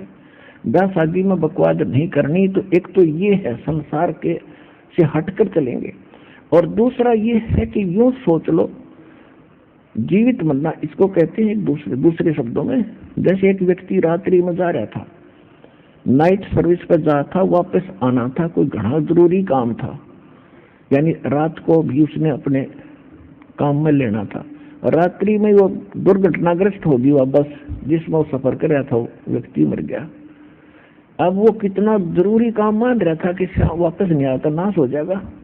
उसके पास इतना समय नहीं था कि दिन में जाऊं, नहीं बात बिगड़ जाती। रात ने वापस आना था और वो आप पर ना आया और वो काम धरा रह गया। तो ये आपने सोचना पड़ेगा, जब आप सत्संग की तरफ चलते हो, यो मन बहुत टांग अड़ावेगा। और यूं सोच लो भाई, मान लीजिए आज मैं इस काम में इतना कंपल्सरी मान रहा हूं, और कल न जब परमानेंट टिकट कट गई, वो काम भी रह जाएगा, आराम भी रह गया। तो यूं सोच लो भाई, मर गया, आज मेरी मृत्यु होगी, अब 4 दिन, अब 3-4 दिन आप यहाँ आते हो, कम से कम भगवान की चर्चा सुनोगे, कुछ पुण्य बनेंगे, परमात्मा की शरण में सच्चे हृदय से चलेगा आदमी, उसका काम नहीं बिगड़ेगा। ये गारंटीड बात सुन लेना। लेकिन हम डर घने रहे हैं, क्योंकि हम सता गणे रखे हैं, डरा गणे रखे हैं, जिस कारण से हमारा दिल ना दर्द होता। तो दर्द भी वही करेंगे, आपको लाएंगे, फिर ऐसे झटके देंगे, ऐसे चमत्कार करेंगे, क्योंकि हम गणे सता रखे। मालिक ने बेरा है कि इनका ब्याह तो नहीं रह रहा बेचारों का भी, तो वो हमें दर्द भी करेगा, हमारे को विश्वास भी दिलाओगा और प्रेरित भी करेगा, यहाँ ल्याए देगा। तो इसके लिए ज्ञान कुछ सहयोग देगा आपको। इस ज्ञान के आधार से चल कर देखो, होने जो हो रहा है एक भाई। अब उन्हें बैठे बैठे ना सो जाए। एक भगत बता रहा था कि हमारा एक पड़ोसी था और हम सत्संग में आते थे और वह वहीं ठाठ से रहते थे, और हमने नो क्या करते ये चले जा बाहर, न डरे को नहीं, घर में किए ना सो जाए। वो गर्मियों का मौसम था, सारे छात पर सोए थे और नीचे थे, उनका चोर सारा सामान काट ले गए। वो मैं चम्मच भी ना पाई, वो भी उनके सोफे भी लाद ले गए, बेड भी लाद ले गए, बोरी बिछाए सोए सामने। तुम थोड़े सारे थे, फिर क्यों करानी होगी हम तो चल सत्संग में जावा, आनी हो जा तो हो जाओ, वैसे फिर पूरे करेगा भगवान मेरे, लेकिन होया नहीं करती। तो कहने लगा उस दिन बाद से मेरा और पक्का दर्द हो गया, ये रोज तो क्या कर दे, ये तो सारे गड्ढे थे यार, इनका नाश क्यों हो गया भी हो, सारे जेवरात काट ले गए। काफी समय की बात है, 20 लाख रुपए का नुकसान हो गया था उनको, आज तो 20 करोड़ समझ लेना। तो बता, तो किस ज्ञान से आपको दृढ़ता होगी। तो ये जीवित मरना है। मान ले 3-4 दिन में वापस आप जाओगे, और कोई थोड़ा बहुत काम खराब हो गया तो फिर संगवा लेंगे, रो का मालिक आगे कर्ज कराएंगे, फिर बरकत दे देगा कितने का। और परमानेंट टिकट कट गई, फिर क्या करोगे वहाँ, फिर कौन से मारेगा हमने। तो ये बातें याद रखने की है। इसमें कोई भगवान के लिए तो राजा ने राज त्याग दिए, ये 2 दिन का काम क्या बड़ी चीज है। और उन्हें फिर भी ना मिला, तुम नांगे मिलेगा, मिलेगा जो घर से लाई बुला के घर पहुंचा संदेशा भगवान ने। आप कहते पीछे हो लिए परमात्मा और साथ है कति। फिर क्या बताते हैं कि दोजिक नरक और बहिष्ठ स्वर्ग, इन सब में भटक लिया तू। दोजिक बहिष्ठ सभी ते देखे, राजपाट के रसिया, और 3 लोक से तरपत नाही, यो मन भोगी खसिया। अब कोई सरपंच बन जाता है गांव का, फिर वो ये सोचा चेयरमैन बनूं, चेयरमैन बन गया। फिर ने सोचा एमएलए बनो, जब बात बना नहीं बात रहनी रसाई। एमएलए बन गया, ने सोचा मंत्री बनो, तब बात बना ना, तब तो नहीं बात ठीक। जब कोई मंत्री पद प्राप्त कर लेता है तो उसकी अटकलबाजी रहती है, किसी तरह मुख्यमंत्री बनो, अब भी बात कच्ची रहेगी, इतना वो मर लेगा, गधा बना पाओगा कि तो फिर बनेगा वो संतरी।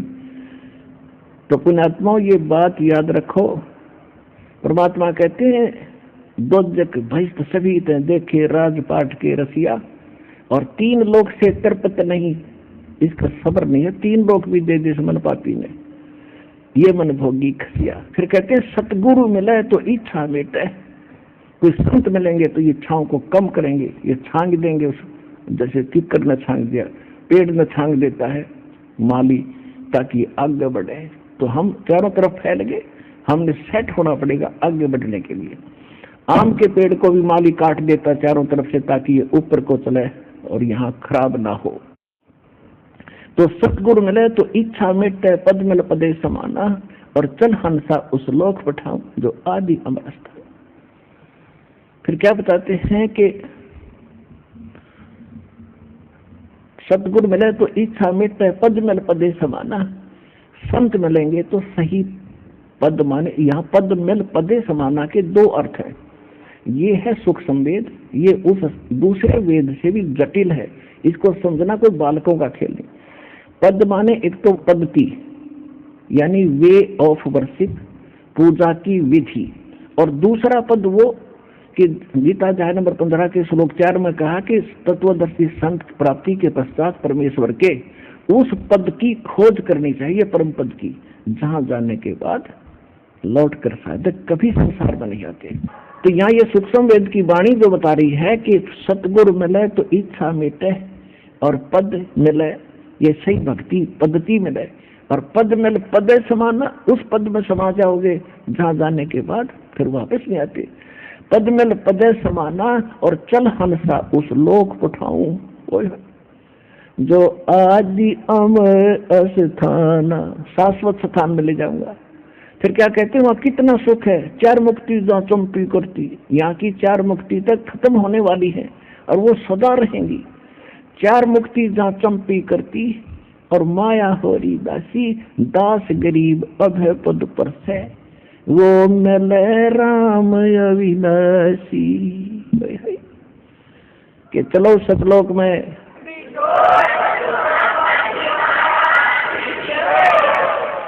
और पुणात्मा वो तत्वदर्शी संत और वो पद्धति जो भगवान को पाने की और सत्ता स्थान मिलने की, जन्म मृत्यु का रोग काटने की दास के पास है।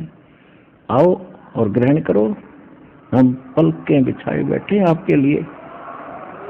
जितने देर करोगे, जितना देर से आओगे उतना घना पछताओगे। बोलो सतगुरुदेव।